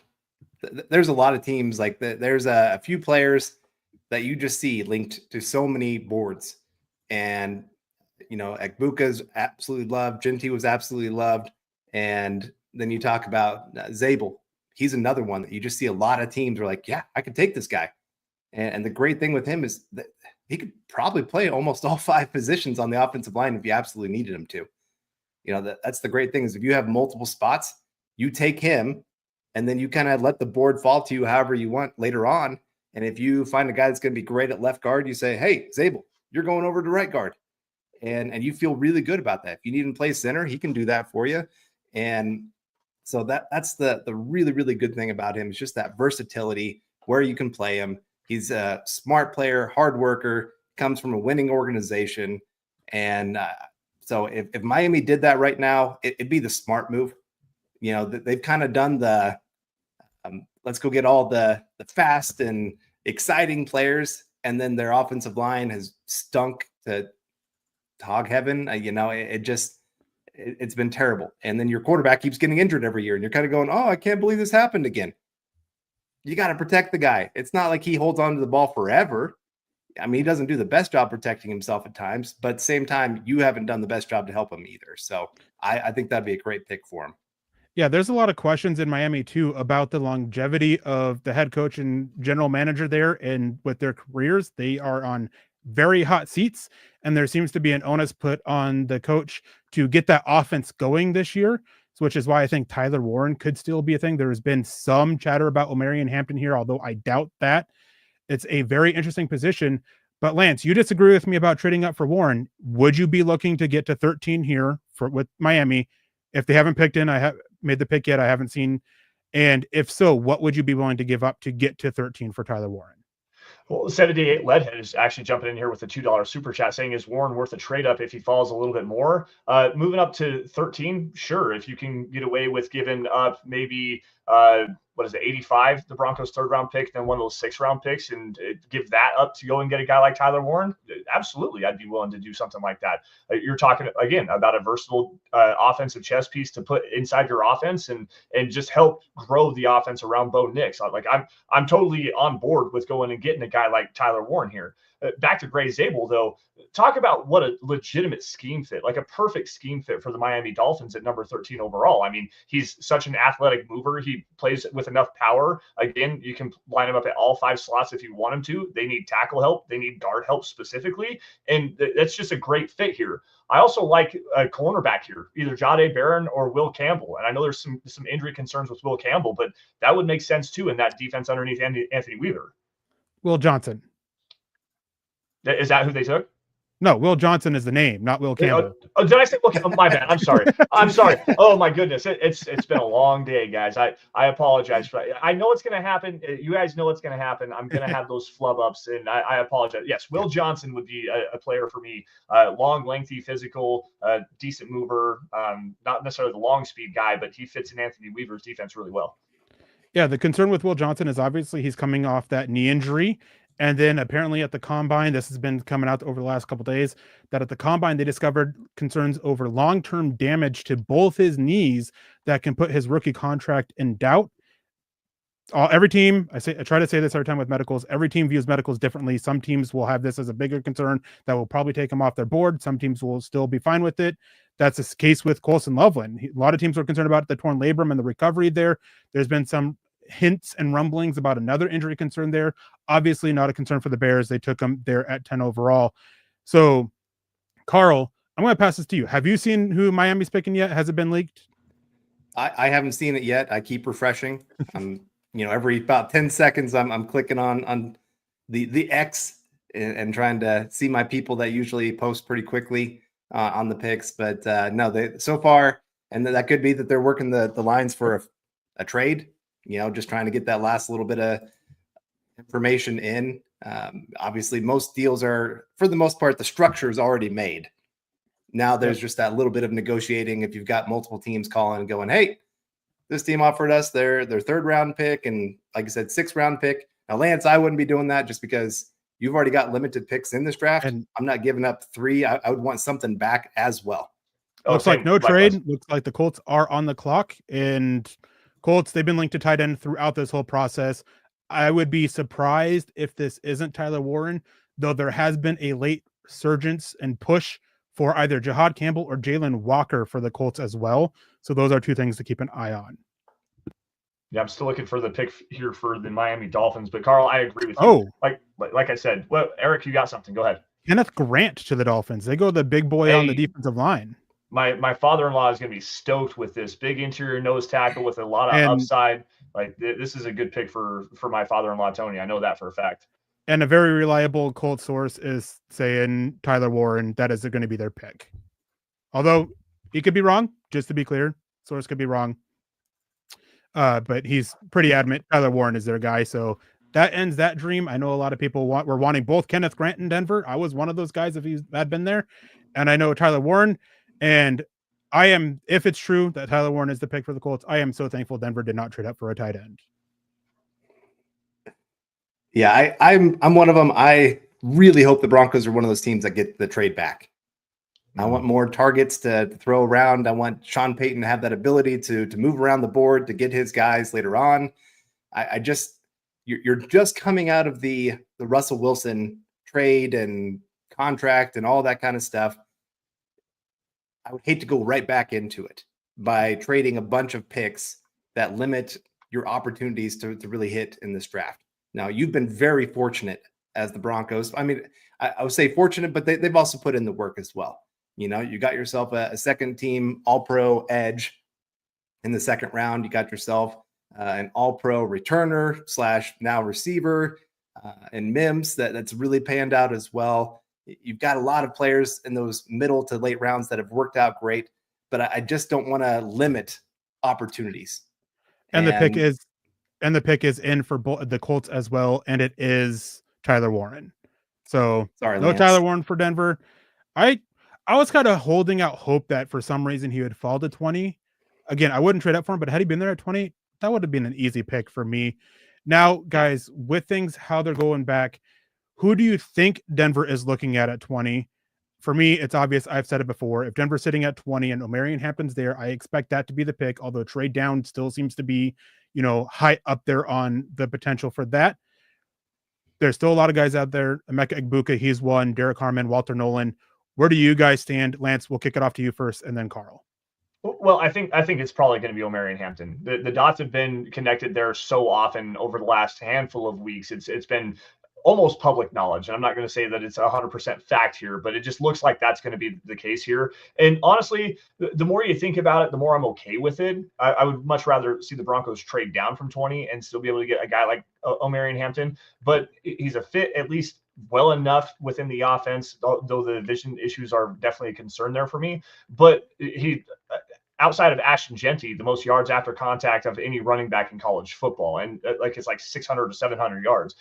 He's a damn good football player. There's some concerns for sure, but he can bring to you reliable pass protection on third down. He can be a guy that you can throw the football to out of the backfield on circle routes, on some swing routes and stuff like that. Maybe not an option route guy where he's like shifty side to side lateral agility, but to me, I think Omarion Hampton probably makes the most sense. Although I really want to see them take Walter Nolan or Derek Harmon at 20, like build up this defensive line, build the offense or the defensive line through the trenches, like the reigning Super Bowl champ Philadelphia Eagles have done for the last 5 years, and just continue on from there. So Carl? can I throw a weird one out there if he keeps falling? Jalen Walker. He was a guy that was expected to go top 10. I still think linebacker is a really big need on this team. You got two linebackers that are coming off of injury. One of them that's definitely past his prime in Singleton in his 30s. Walker would be such a unique piece to add to this defense. He helps you get after the quarterback. I think he's got the athleticism to drop back, offer some help in coverage. I mean, it's going to take him a little bit to get used to it. But still, like if that player keeps falling, I kind of be like what the Ravens have done all these years. You let talent fall to you and you just take the best guy that's available, even if it's not your biggest need. I could be very, very happy with that choice. He's probably still going to go in the next 6 picks, I would guess, or 5 picks before the Broncos get a chance. But that would be one. Walter Nolan, another, I expect to probably be gone before the Broncos pick, but he would be an incredible one. We did that in our War Room mock draft. Man, that guy, if you go back and watch, especially his game against Georgia, he dominated some of those guys that are top 100 picks on the interior. And I mean, there's times where they were trying to double team him and they still couldn't stop him. So I would really love that pick. Obviously, Hampton, I'm good with it. Like I've kind of done this full circle where back when everybody was mocking Colston Loveland to the Broncos, I was like, I could be okay with Hampton. I really like him. I think he'd be a really good fit. And then we signed Evan Ingram and everybody's like, oh no, okay, now it's going to be Hampton. I'm like, now I got to not like this guy. Sometimes it gets that way where everybody keeps talking about this guy and how great he is. And I'm kind of going, okay, there are some issues here, but at the same time, he is still a very talented player. One that is going to make teams have to really respect the run game. They can't just keep dropping back into this cover 4, cover 6, cover 2 shells and just be like, all right, we dare you, run against us. Yep. Hampton's not going to allow teams to do that. So he'd be a good one. Henderson is another, maybe a little bit early for him, but he's still a very unique player that helps in the pass game and the run game. The only thing with him is you really do have to pair another running back with him. So I have a little bit of concern with that for being a first-round pick. I don't feel like you should have to be paired with another player to be able to make it work. But at the same time, that's what the Lions do. So I can't fault that too much. But no, there's a lot of really talented players still on the board that I'm excited about. Yeah, Todd Osendorf saying, I just wonder if Nolan would fit Broncos culture that Sean has created. Yeah, it's not like he's a bad person off the field. It's not like he has a bunch of legal issues or anything like that. The issue with Walter Nolan has been, was he just kind of like money hunting, being a mercenary for hire in college with the amount of times he moved around and transferred?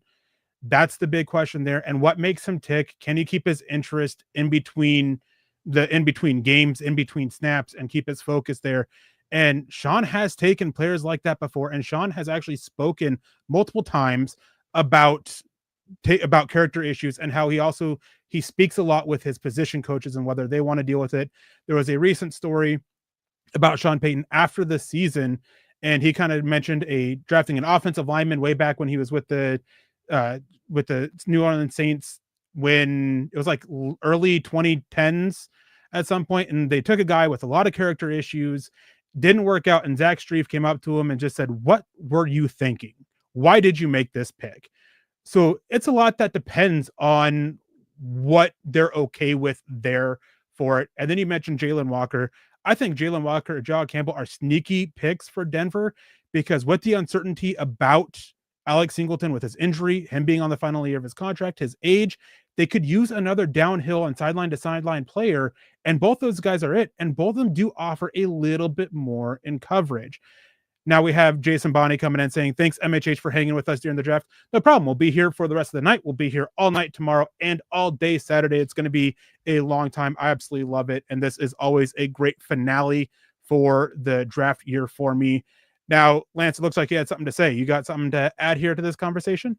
Well, I just want to go back to 78 Leadhead jumped in here, and you were talking about Jahad Campbell or Jalen Walker for the Broncos at number 20 overall. Both of them are obviously really good scheme fits, but if you had to choose one or the other, Eric, and kind of break down these players so that everybody gets a good idea of who they are and what they bring to this Broncos defense, would you rather select Jalen Walker or Jahad Campbell at 20?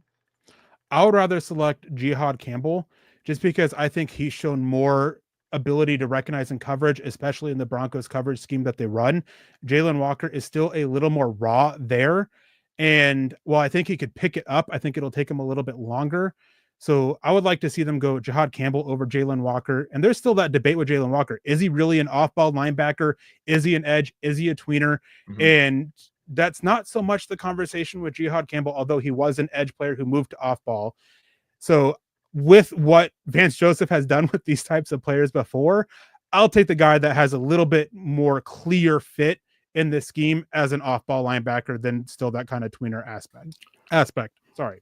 Hey, real quick, I got to say sorry to 78 Leadhead. For some reason, the chat, that so many people on right now, but StreamYard did not notify us that you super chatted when you did. So sorry we missed you before the Warren pick, dude. We love you, 78. You know that, big dog. And guys, also got to say to Shiloh, I don't think we were able to get Shiloh. Same thing happened about the same time, even a little bit earlier. So sorry, bro. Warren's gone. Loveland's gone. That's ancient history, but I wanted to make sure you got your recognition. And guys, I'm going to step back out for a second and allow you guys to knock out Jason Bonney here. Just giving some props, saying thanks, MHH, for hanging with us during the draft.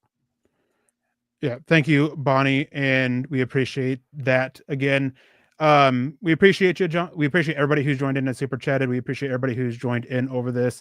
And I do got to say, Jason, it's been a fun back and forth with you over this draft period, particularly about Omarion Hampton. And glad you are consistently joining us. Glad everybody here is consistently joining us, and glad everybody's here. And as Quentin Caldwell says, make sure everybody hits the like button as well. And we have Kathy Lund coming in saying, who'd the Falcons pick? I haven't seen the Falcons pick. I know who I would expect, but have either of you guys seen who the Falcons have picked? I have not yet. I'm still refreshing and trying to find something here on Twitter. So I'm not even sure where the live draft is at. Actually, they're in commercial on NFL Network. So who do you guys expect for the Falcons here? I think you got to go pass. I think they got to expect pass rusher. Mike Green makes a lot of sense. The guy that just puts the fear of God into a tackle and loves to just hit people. I think they'd be willing to take on some of the risk that comes with his character concerns. Obviously, still got James Pierce Jr. on the board as well, another guy with some character issues. Walter Nolan still being there is another that offers a lot of pass rush upside. Derek Harmon on the interior. I mean, just anybody on the defensive line. I can't see them going another direction other than defensive line, edge, or interior. To be fair, we thought that last year, and they surprised everybody and took Michael Penix. That's true. So who knows with them? But I'm with you. They almost have to go pass rusher here. They almost have to.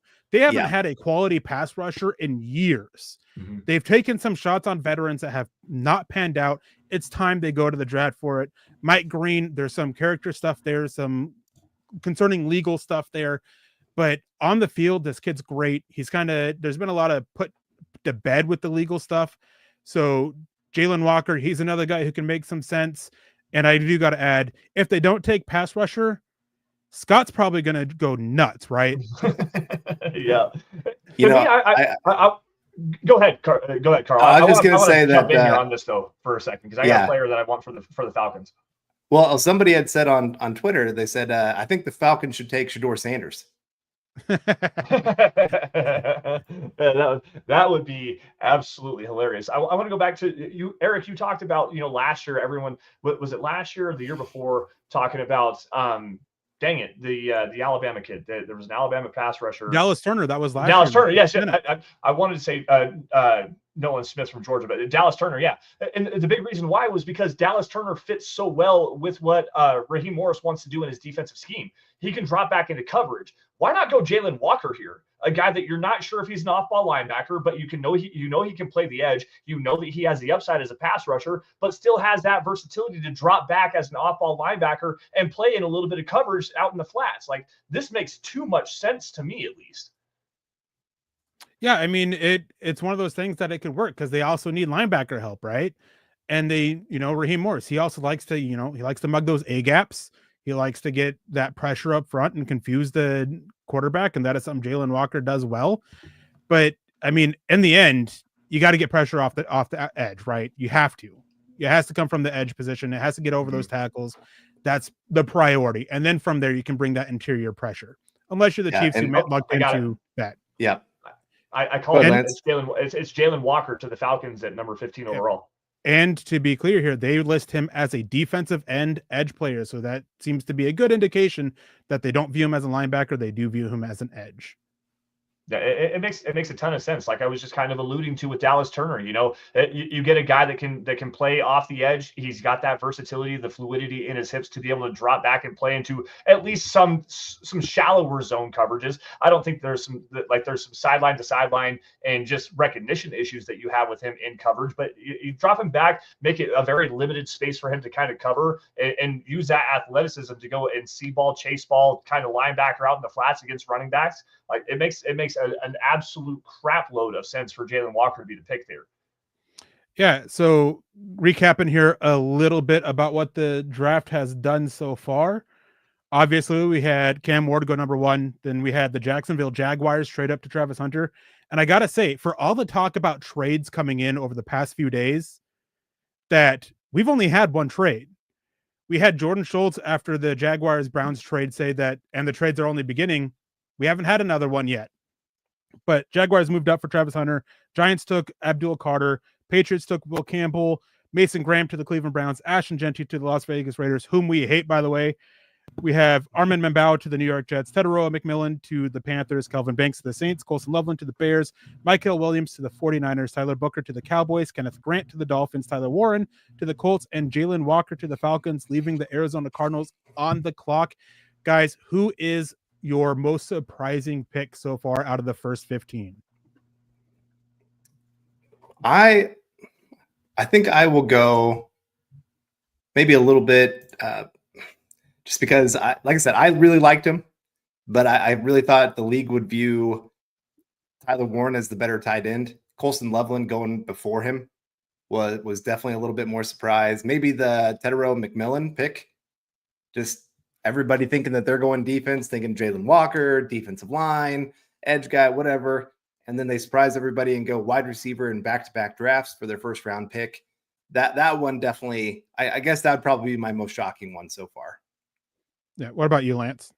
Well, to me, I think the big news of the day, obviously, the Jacksonville Jaguars trading up to number 2 overall to go get Travis Hunter. That was pretty well telegraphed. But for the Cleveland Browns to not only trade back to number 5 and then also look to trade number 5 and continue to move down to then take Mason Graham. Like, Mason Graham's a hell of a football player. That was a surprising pick for me to see the Browns move down and then go and get him and pair him alongside. Like they're going to play pretty much right next to each other, Mason Graham and Myles Garrett. That pass rush along the interior of their defensive line just got a big time boost. It was surprising for me to see them move off of Travis Hunter, who everyone had them linked to for about a month now, and including Andrew Berry saying that they view him as a wide receiver and also a cornerback, but a better wide receiver than a cornerback. So to see them move down, get some more draft assets, and then also continue to build that defensive line, that pass rush, it's surprising to me, but it also makes a lot of sense.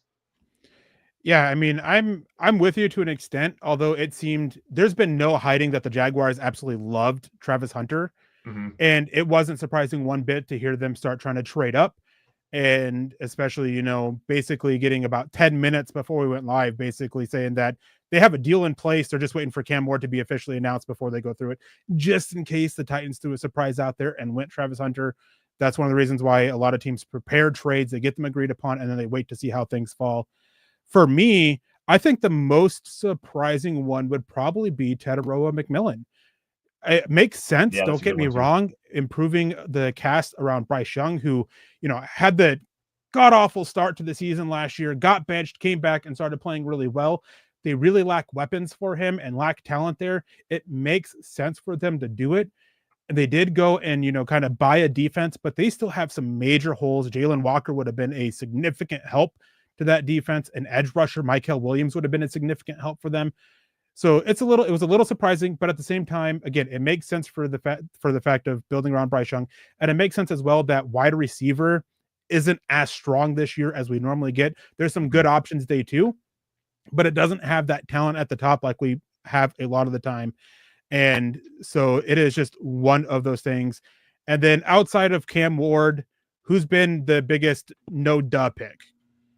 Jeanty to the Raiders. That was the biggest no-duh pick for the last 6 months. Everybody knew it was Jeanty or Armand Membou, which that was the argument between Pete Carroll and John Spytek, was whether was it going to be Pete Carroll winning out on the argument to go get the running back to help build that running game, or was it going to be Armand Membou for John Spytek to build up the offensive line and get that right tackle that the Raiders so desperately need to add to this year? I mean, DJ Glaze played admirably for a rookie this last season, but you can always upgrade on the right tackle position. And Membou is an immediate starter at the position. So to me, Ashton Jeanty going was that was so telegraphed that it wasn't even funny. And it sucks for the Broncos to have to go and face him twice a year now, alongside Brock Bowers. I brought that into the chat as soon as I came into the discussion here, but it sucks that the Broncos weren't able to go and get him. But that pick was so telegraphed for even coming out of the combine, I believe.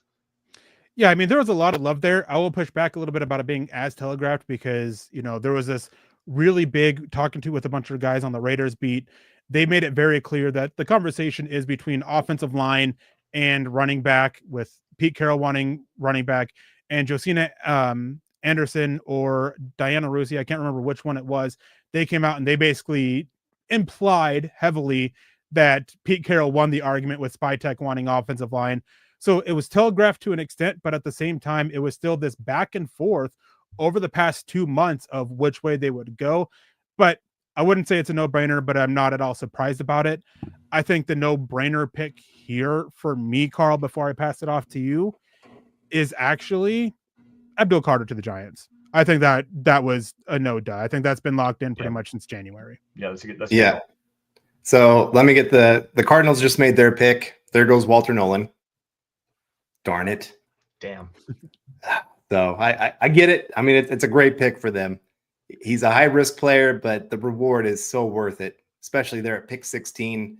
I would take that chance. No, I think, Abdul Carter makes a lot of sense. I'll go Will Campbell. Yeah. There's maybe a little bit of debate of which offensive tackle they were going to take, but pretty much everybody and their dog knew Patriots are taking a tackle. Mm-hmm. And most times everybody's pretty much put Will Campbell in that spot. So makes a lot of sense. He wasn't my top tackle. I had Membou as my top guy. I also had Banks ahead of Will Campbell. I think there's just a little bit more upside, a little bit more versatility in what he can do, left, right tackle, interior, if you need him to do that. Will Campbell, I do really worry about those short arms. That is a bigger deal than people realize. Yeah. Like, there's a reason that teams have a minimum. This is what you have to make it in the NFL, because they've seen anybody shorter than that can't play tackle. And especially with how long these edge players are getting these days, 6'5" with 34, 35-inch arms, and you can't get to their chest, that's going to be a concern. I think he's a good player, don't get me wrong. And I get why they took him, because he's a very safe prospect. I think he's going to be at least a decent starter in the NFL. I just don't see all-pro potential in him. So I think that was a pretty no-duh. This is what they're going to do. Yeah, and with that one, even though there's that conversation about Armin Membau, to make it clear, there was, from what I've gathered, there was never really an internal discussion about it, that it's always been Will Campbell, because they believe that he can be a left tackle, and he is the top left tackle in this class, Membau being specifically a right tackle, unable to flip sides. They did some testing with that in position drills of trying to flip that technique. And I've said this a lot. It is easier to move inside out than it is to flip sides. And Membau was really struggling with the techniques working as a left side for what they were wanting. And so Will Campbell seemed to be the guy there. I think the only question was, would they trade down? And now going to the Cardinals pick here, I really like Walter Nolan here because of the recent signing they did. They brought Calais Campbell back to Arizona, and he is such a good mentor for young guys that, with the type of character stuff that it is with Walter Nolan, I think that pairing is going to really help get Walter Nolan focused and get him on track and really help get the best out of him. So I wanted to get to this question here from Todd. Said, how mad are people if the Broncos select cornerback here in the first round? I'm actually kind of here for it, to tell you the truth, because much like pass rushers, you can never have too many cornerbacks. And I know that the Broncos obviously have Pat Surtain, the best cornerback in the NFL, Defensive Player of the Year this last season, and Riley Moss really showed out as a quality starting player on the opposite side of him. Riley Moss has a lot of versatility. You can kick him on the inside. The bigger issue here is if Jahdae Barron continues to fall, what happens with Shaquan McMillan? Because that makes a lot of sense here. You get Jahdae Barron, who can be an elite level slot player at the NFL level, especially if the Broncos want to go zone. I mean, he's the number one zone coverage cornerback in all of college football this last season. A high quality run defender. The dude can absolutely play at the next level in the slot. He can play on the outside. You can drop him back to safety as well if you wanted to. Like I'm here for it. I'm also here for Malachi Starks. There was a comment up. I can't find it right now. A comment asking about Malachi Starks to the Broncos.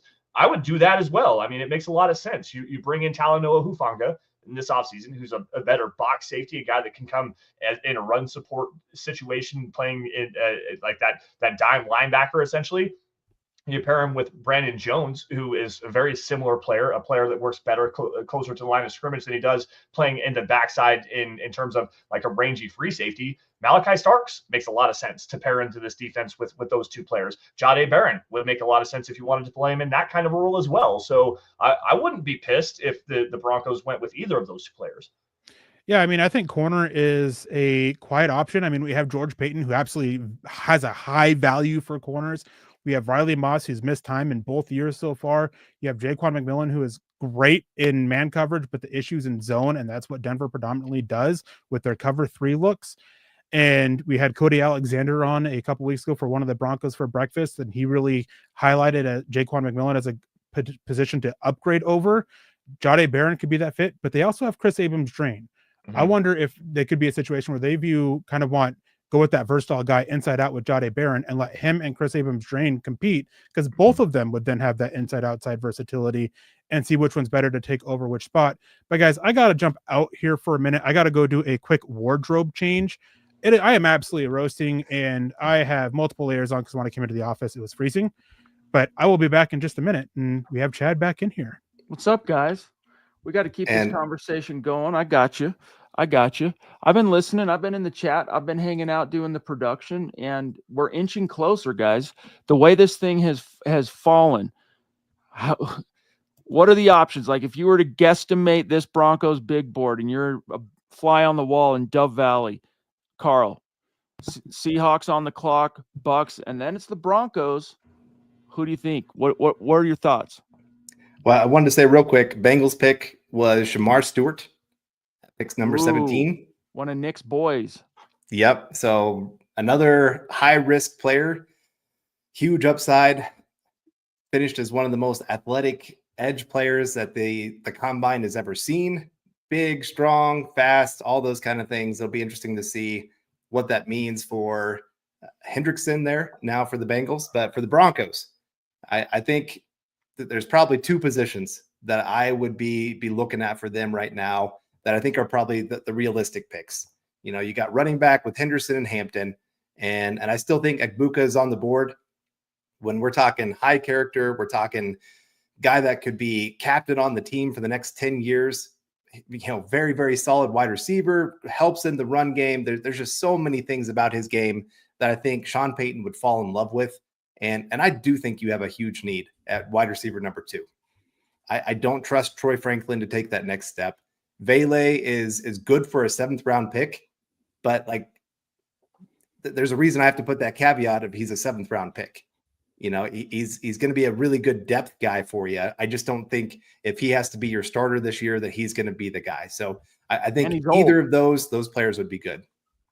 He's old too. What do you think, Lance? The way this board's shaping up, bro? Like, how's it falling? What are the Broncos going to do? Well, I just got done talking about Jahdae Barron and Malachi Starks. And if you're looking at the Pro Football Focus big board here, which not always the best consensus board, but I like the way that they do things over there. Malachi Starks rank 8 on their big board. Jahdae Barron rank 11 on their big board. Both are still available here. I could see them going Jihad Campbell as a linebacker to kind of take over for Alex Singleton moving forward and to pair alongside Drake Greenlaw. Any of the defensive linemen that are still available, maybe a Derek Harmon makes a lot of sense for the Broncos here. I'm kind of with Carl here.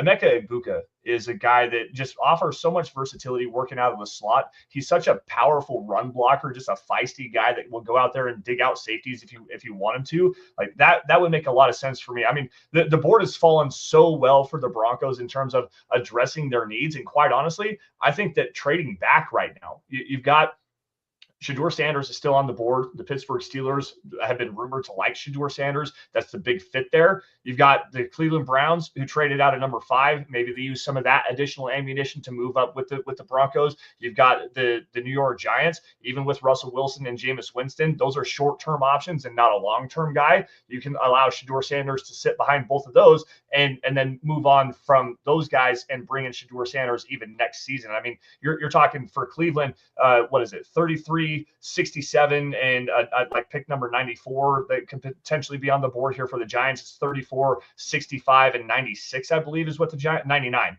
is what the Giants have. So if you want to trade down and really stack your board from, let's say, 33 to 90, like you could really, really boost this Broncos roster with that kind of draft ammo. I see a lot of people saying Emenwari. What do you think, Eric? Do you think the board has fallen favorably for the Broncos up to this point?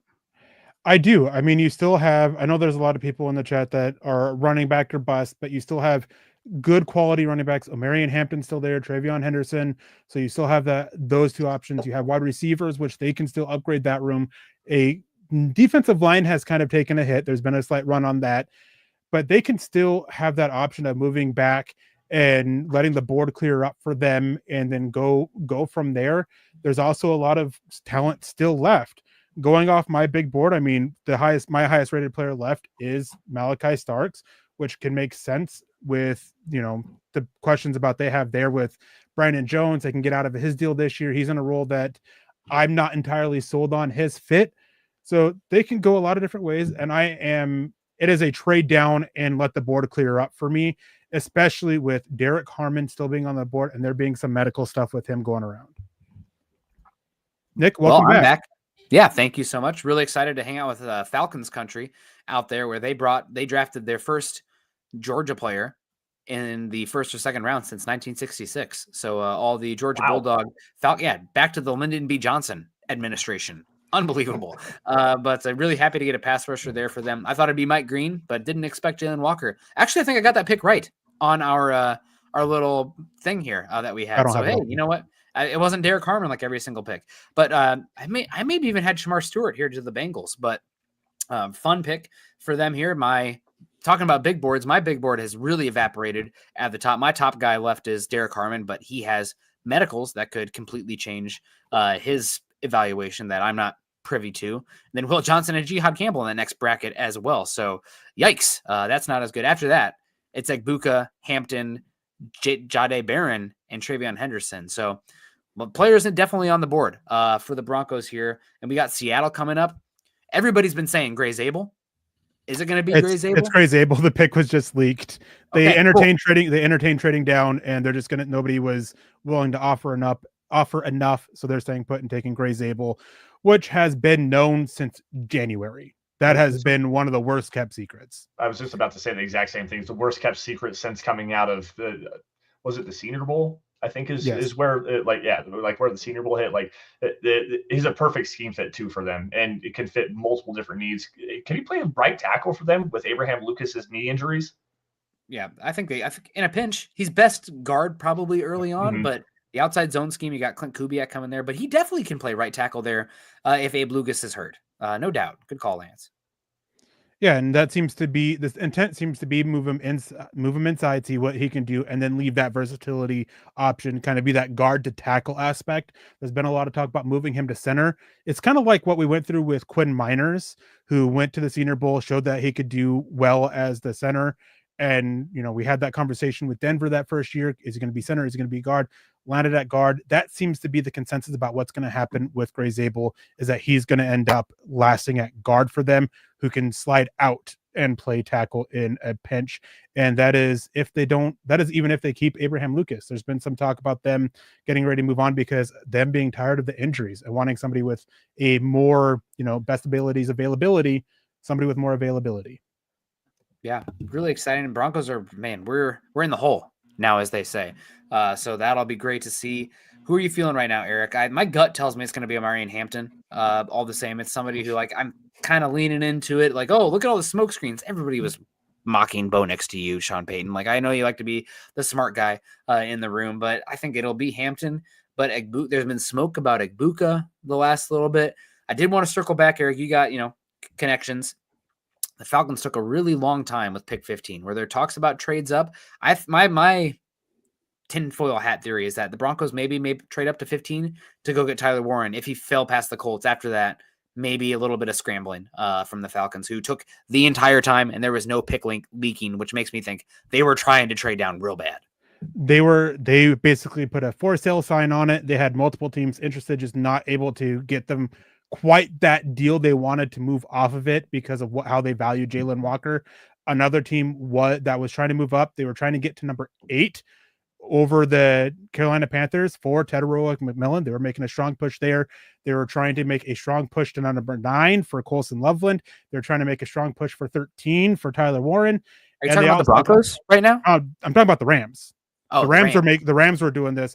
The Broncos, they had a couple conversations. Obviously, they were trying to get up for Ashton Jeanty, and then from what I understand it, that kind of all the trade talk kind of quieted down after Jeanty went to the Raiders. That they kind of stopped having those conversations, decided that they're going to let the board fall to them, see what's going to happen, and then go from there.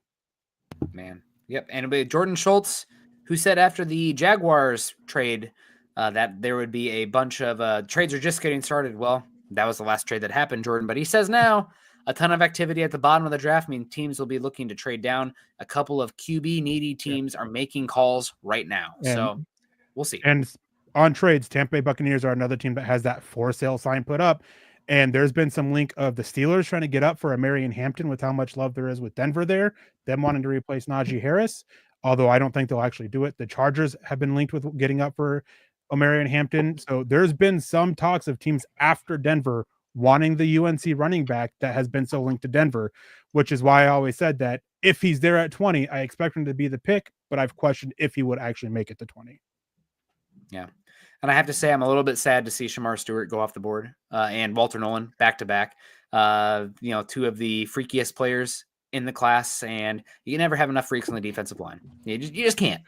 Just somebody print a shirt. I don't know, but. I was about to say, here comes Nick with his always bet on the tools, always bet on the trades, always bet on everything but production. It doesn't matter what they are. No, I want to physically. The football field is one of the few places where you can physically assault people, and I want to get the biggest, meanest people possible to go hurt the opposing team's quarterback. Yes, And, I was going to say, go ahead. You want athletes, especially at pass rush. That is especially where you want athletes. Yep. And Broncos are on the clock. Wow, who went? Oh, who boy. went 19? Let me. I don't know yet, but I know the pick is in. So Broncos are on the clock. There was a player that's still left that I heard that if he's there, it would be tough for the Buccaneers to pass on. That's Jihad Campbell. We'll see if that's the pick. We'll see if that was, smokescreen or legit. And I know that there's been a couple people, other analysts that have kind of implied that if he's there, Jihad Campbell's the pick for the Buccaneers. Was it Trevor Sikkema on the NFL Stock Exchange podcast? It was either Jihad Campbell or Donovan Ezeraku. I know that he's a huge Donovan Ezeraku fan to the Tampa Bay Buccaneers, but it was either, for him at least, Jihad Campbell or Ezeraku at 19 were like the two lock-it-in picks. Yeah, Jahdae Barron also to the Buccaneers potentially. I'm still looking. If you guys in the chat see who it is, pick is in. So maybe that was I think we might stop hitting tips. Whoa! Go ahead. Egbuka. It's Egbuka. Wow. Well, they lost Chris Godwin, right? Or no, he ended up resigning. Yeah, he resigned too. Yep, he went back. This is kind of you guys seem to be a little bit shocked, but real quick, let's go around the table. Let's do this in order. Nick, your reaction, Emeka Egbuka. I'm a little bit surprised, but man, he has such a high floor. I've liked him for a while. He's my number 2 wide receiver. I'm glad that feel a little vindicated that he went before Matthew Golden and Luther Burden, because I've been there for this. You just know what you're getting, and in this class, that matters a lot. He's the heartbeat of that entire Ohio State team. He can block like an H-back out there, which is so valuable. So again, this is a team they're going to be moving on. Godwin's older, coming off an injury. You have Mike Evans older player as well. So maybe you want to be 11 personnel with their new offensive coordinator coming in. But I'm a little bit bummed because I'd love to have him as an option here at 20. But he's off the board, so it makes sense. And Baker Mayfield's got to be very happy. That's for sure. I'm hopping on a little bit early because here we go, baby. And then I got to hop off to grab the content, but we're here finally, guys. And I had Egbuka as my 16th highest player. So for me personally, my highest guy left is Derek Harmon with Will Johnson and then Jihad Campbell. But all 3 of those might have injuries to the point where it's concerning for the Broncos. And Eric has something. I hope it's a trade back. No, it's not the pick, but there has a lot of Broncos guys are now talking about, hey, Will Johnson, he's falling here at 20. They're really pushing Will Johnson. Really? That's interesting. Good scheme fit. And again, with Riley Moss, we talked about Jahdae Barron there for a minute. You slide Riley Moss back to the inside, battle out with Chris Abrams-Drain and Jaquan McMillan. I mean, this could make some sense here. And then you put Riley Moss in the slot, like you said. J-Mac can play a little bit of depth or potentially trade him day 3. You let the board come to you here. So I think it's going to be Omarion Hampton at the end of the day. Big back, 3-down capability. Denver is desperate for a pass protector from the running back spot. He can do that. He can catch the ball a little bit. Doesn't have the injury of Henderson, but we'll see. I mean, they got so many options. I'm pulling for the trade back, manifesting. Everybody, spirit bomb, whatever you want to say. Trade back, let it happen, but who knows? So I want to go to Carl here really fast to keep the conversation going, because Carl is our resident professional. Lance, you have really bad feedback. If you want to, is it me or is yeah? I can hear it on my end too. Is it? Yeah, mute for a second. Oh no, maybe it's Carl. Everybody mute just for a sec. I think Okay, it's now Carl. come back on. I think it's Carl. Okay, we'll get her figured out. The joys of digital streaming. Oh, it's back. What is that? I think it's Carl. I think it's Carl. If you're muted now, Carl, it's you. It does look like Denver is standing pat at 20. That seems to be what's going around. But still haven't seen who the pick is and haven't seen anything super official about them staying put at 20. Nope, there it is. Broncos set to pick here at 20. It's going to be Hampton, right? It's going to be Hampton. Like there's been so gonna be much Hampton. linkage there. It's going to be a fine pick, and the Broncos are going for it right now. I think it's going to be Hampton. Yeah. I mean, we've said it multiple times on Broncos for Breakfast. If Denver's stays at 20 and Hampton's there, it's going to be Hampton. Watch it be Travion Henderson and just blow everybody out of the water. I would love that, by the way. I'd be stoked on that. I'm refreshing as fast as I possibly can to try to find something. Hang tight, guys. Yeah.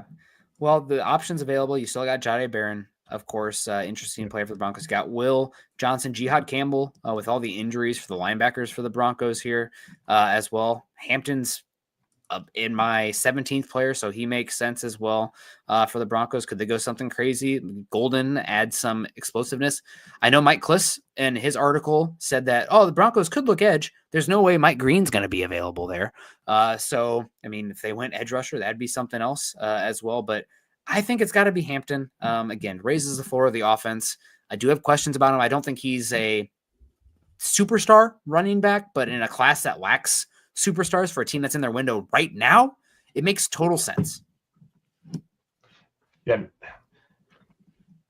Man, I'm so excited right now. Like, quite honestly, I really would really like Henderson here. I really like Hampton here. Matthew Golden to me doesn't necessarily make a whole lot of sense unless you're trying to move on from like Troy Franklin, who fills kind of a very similar role here. Which, I mean, that's a possibility after not really catching on as a rookie this last season. But Jihad Campbell makes a lot of sense here to again add a versatile player to that linebacker room, a guy that can rush the passer as a blitzer, a guy that can go sideline to sideline in coverage. And again, I'm so huge. I brought this up on the Mile High Huddle Roundtable mock draft on Tuesday. Malachi Starks, man, give me a guy that can play on the back end of the secondary and really help out that safety room as a potential starter, potential Pro Bowl level caliber player here. Like I'm all about Malachi Starks to the Broncos here. I echo this for what it's worth. 78 Leadhead. Do not want the Chiefs getting Trey Henderson. That would be a bitter pill to swallow indeed, my friend. That would be bitter. But we still don't have any news quite yet, other than reports that the Giants are trying to get back into the first round. It's what I'm seeing at the top of my feed on X, but nothing yet, boys. It's the never-ending chase for the cycle of news that needs to pop up like right now, and unfortunately, everyone's kind of speechless as we're trying to, just find out who it is. So I'm going to pass it around the room here, Eric. According to your big board, who's the best available right now, and who would you prefer the Broncos go in this particular situation, given the way the board has fallen so far? I mean, my best player available is Malachi Starks. I don't expect him to go that, but one name that maybe I missed it, that I haven't heard thrown out there, it's the guy that Ian Rappaport said Denver was looking to trade up for, Matthew Golden. That's one name that's out there if they don't go running back. But again, it's tough because, as we've talked about for months, we just kind of expect Omarion Hampton. So it's a little tough to go out there and start talking about other names when that's what we expect. Or is that just me? I mean, it makes a lot of sense when the smoke screen is very strong with Hampton, with Henderson. Like the defensive linemen have been widely linked. I believe it was Woody Page had Hampton. There was somebody else that had Walter Nolan. Like there's been zero like concrete evidence based on anybody that's as a big insider surrounding the Broncos as to what direction they're really going to go in. So pass this off to Nick here. Who's the best on your board? Who do you think the Broncos are going to go in this direction? My highest guys left are all ones that have injuries. So they could be off teams' boards, and I'm just not privy to that information. So I have Derek Harmon the highest. I think he's versatile. He can get the passer. He can play 4-eye. He can play zero technique. I mean, he can do all of that stuff depending on where you want. I have Jihad Campbell, and I have Will Johnson as well. But with the medical stuff, you just never know. So as far as the non-injured guys left, my highest left is Omarion Hampton. Still, I've been always like, running back shrug, like I guess at 20, but he's in. So I haven't seen and heard anything yet, but that's Omarion Hampton, the non-injured guy, the highest. And we do have Jordan Schultz saying Giants have been trying to trade up. Broncos obviously didn't do that. Picks officially in. So should leak any minute now. Let's go now, Twitter. Let's go, Mike Kliss. Where you at, big dog? Mike Kliss, Benjamin Albright, Adam Schefter, Jordan Schultz, anybody. Please help me out, brother. Yeah. Let's go. It's cornerback. Jahdae Barron. Wow. I'm here. Jahdae Barron. Jahdae Barron. Oh, people are going to. Oh. I'm sorry, Jason. Hilarious. Sorry. Oh Man. man. Wow. Dude, I'm Wow. so here for this life right now. Eric, you and I talked about it on Dove Valley Deep Divers a handful of weeks ago, like right when I first got back on the stream, talking about Jahdae Barron being a potential option here. And again, this just adds so much more versatility to this Broncos secondary, guys. Like you can line up Jahdae Barron in the slot. You can line him up at safety if you want him to. You can line him up on the boundary if you want him to. With Riley Moss, you can line him up on the boundary in the slot, back at safety. You've got Talanoa Hufanga. You've got Brandon Jones. This defense just gets so much more incredibly versatile. It's going to be so hard to figure out what Vance Joseph is going to want to do with this defensive secondary, and I cannot be more excited right now. Like, quite honestly, go ahead, Eric. Go ahead. Sorry. I'm going to say over the next 2 days, keep an ear out for Jaquan McMillan's name in trade talks. Yes, absolutely. Okay, hold on. Let's bring some order to this because the chat is obviously stunned. Okay, the community is literally gobsmacked. Lawrence Rivera, there goes O'Marion Hampton with the tears emoji. Kind of an interesting pick. Let me put my spin on this, and then let's go orderly around the horn here. Okay, and guys, chat, MHH, we want to hear your thoughts. I'm going to circle back, Nick, to something you brought up early in our stream tonight. And it's dating back to 2014 on the heels of the Broncos making remember, they just got embarrassed Super Bowl 48. John Elway goes, got to rethink it. Huge defensive free agent haul, DeMarcus Ware, Aqib Talib, TJ Ward. And you're thinking in that draft, not necessarily that they're going to go, nor do they need per se more defensive help, and yet they doubled down, tripled down, quadrupled down, I guess, with the fourth big defender being out of that offseason and Bradley Roby. So this is, hey, maybe we don't trust that our boy Riley Moss can stay on the field, but either way, to me, this is a trust Bo Nix pick, and we're going to continue to invest in what is a strength. This was a top 10 defense last year. They're aiming for top 5. Inexplicably, the offense with a rookie quarterback, guys, finished in the top 15. So they're trusting Bo Nix. There's still a lot of draft left to go. I'm fine with it. It's a little bit shocking, but I'm fine with it. It's an upgrade for the defense. Depth-wise, gives them a lot more options. Nick. Jahdae Barron, ball skills, physicality, versatility, high character player. The Jim Thorpe winner this year over Travis Hunter. Won the Jim Thorpe over Travis Hunter. Played multiple years in the slot. Played the boundary this past season. Concerns with him, I mean, is he actually going to be a boundary cornerback? What's the limitation there for him?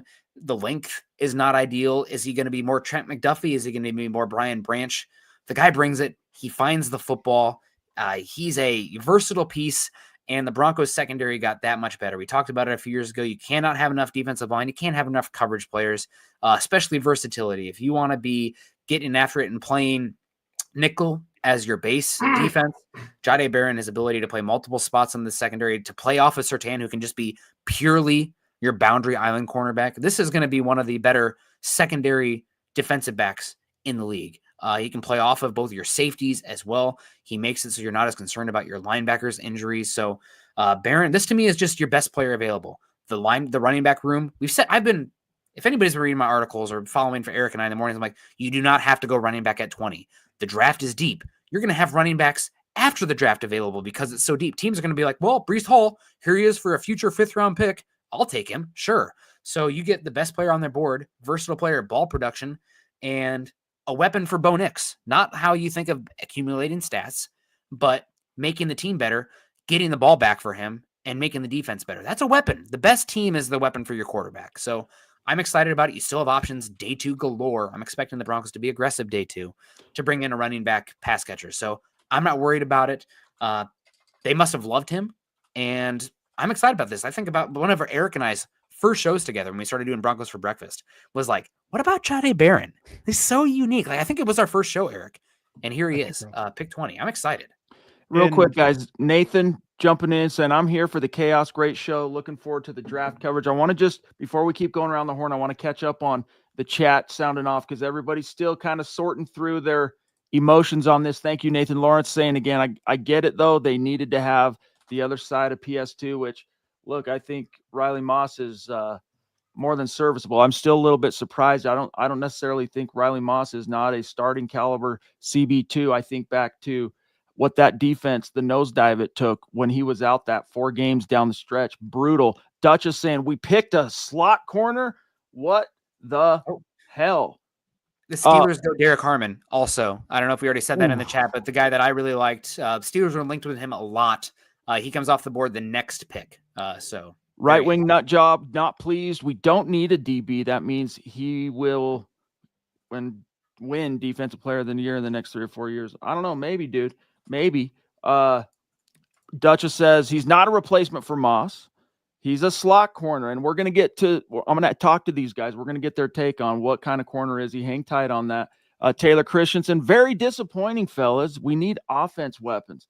Hang in there, guys. Let's go around this. Eric, talk about how Barron fits into this defense, et cetera, and your reaction, and then we're going to go Lance, we're going to go Carl, and do this orderly and keep it straight. Yeah, so I'm with Nick with Jahdae Barron. It was always a fun conversation to have with him and the back and forth we had. And I remember on one show too, we had that conversation about who do we think would go first, Will Johnson or Jahdae Barron? If I remember right, I think we both said Jahdae Barron.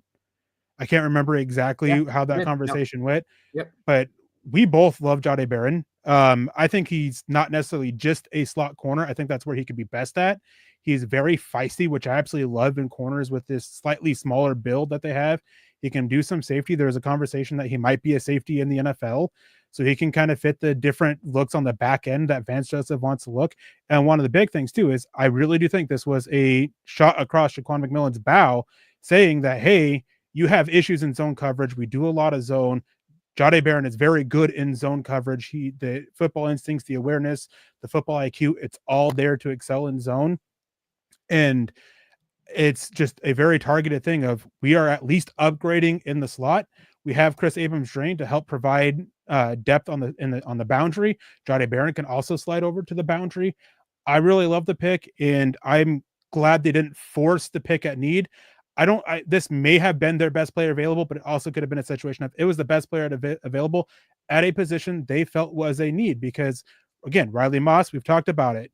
His injury concerns over the first 2 years, they kind of had to rush him back to make that push for the playoffs.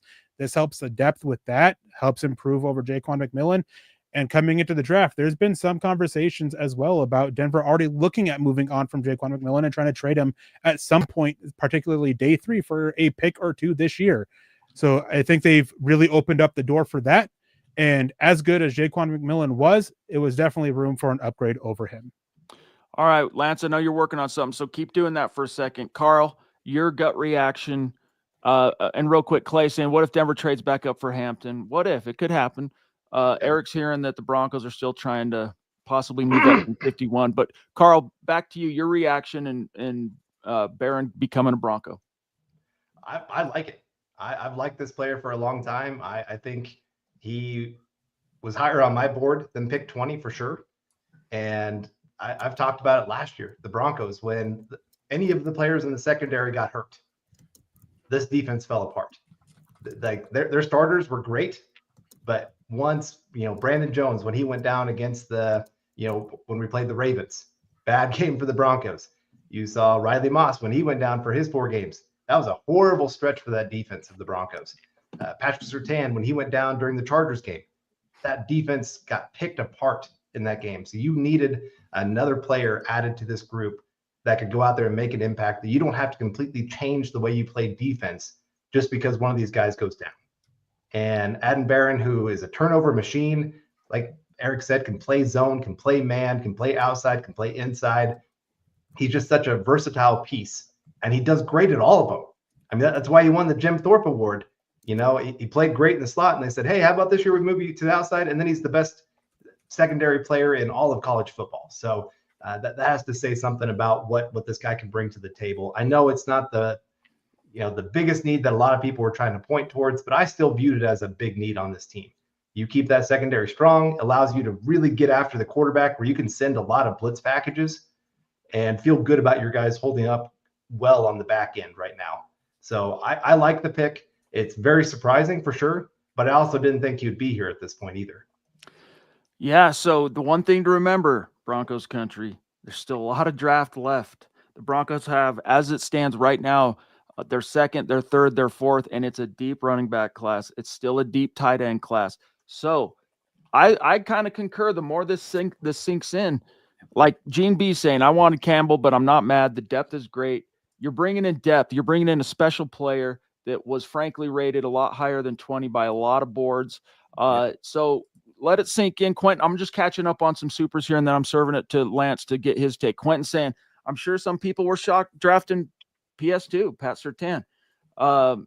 Tim Hall, BPA, best player available. Quiet need, just happy it wasn't golden. I'm happy it wasn't golden as well. Sam Bam, I knew the Broncos would go defense first round. Welcome to Broncos country. Jahdae Barron, go Broncos. And yes, thank you. Very generous, Sam. Appreciate you, big dog. Cody Dubb saying, I'm okay with it. Hufanga and Moss have injury concerns. True and true. Moss has had a lot of bad luck since he became a pro. Joe, thank you for the super chat, brother. Says, we play in a division with Patrick Mahomes and Justin Herbert. PS2 is our only first-round defender. Oh, we're getting that feedback. Everybody mute. I think it's a great pick. I think your actual mic is messed up. Yeah, Carl's having a mic malfunction, but we'll roll with the punches. Great show as always, guys. Go Broncos. Thank you, Joe. Great to see you, brother. Duchess saying, if I was Bo, I'd be super pissed. Well, maybe. I don't know.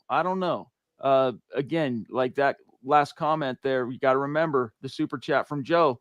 You're going against Patrick Mahomes and Justin Herbert. So that's 4 of your 17 games. And now look, people kind of dog on Geno Smith. And I've never been a big Geno Smith guy, but both times the Broncos faced him in Seattle, he got the last laugh. So keep that in mind. You got to have the horses to keep up in this proliferation of the AFC West. One more, and then we're going to Lance. Annie Terrifin. That's a newer name. Welcome. Thank you for the super. And yes, this is really good perspective. I'm glad you put this in the chat. Thank you for the donation. Still lots of players for Bo. Mason Taylor, Cam Scatterbo, Tez Johnson. So with that being said, Lance, your take. And then listen, boys, I have some stuff I got to jump on to get some content up on the website. So I'll see everybody. I'll pop in for a minute tomorrow night, but you guys continue with the show. Rock on. Love everybody in the chat. Mile high salute to all the superstars. And this is a good pick, guys. This is one of the best. It might not have been what you were expecting, but this is one of the better players in this draft. And I think it's going to work out well. So, guys, love you. I'll see you all very soon. Yeah, with Jahdae Barron, guys, like you're getting a guy, obviously senior out of Texas. At the combine, measured in at 5'11", 194 pounds, 29 and 5/8 long arms, which is a shorter percentile.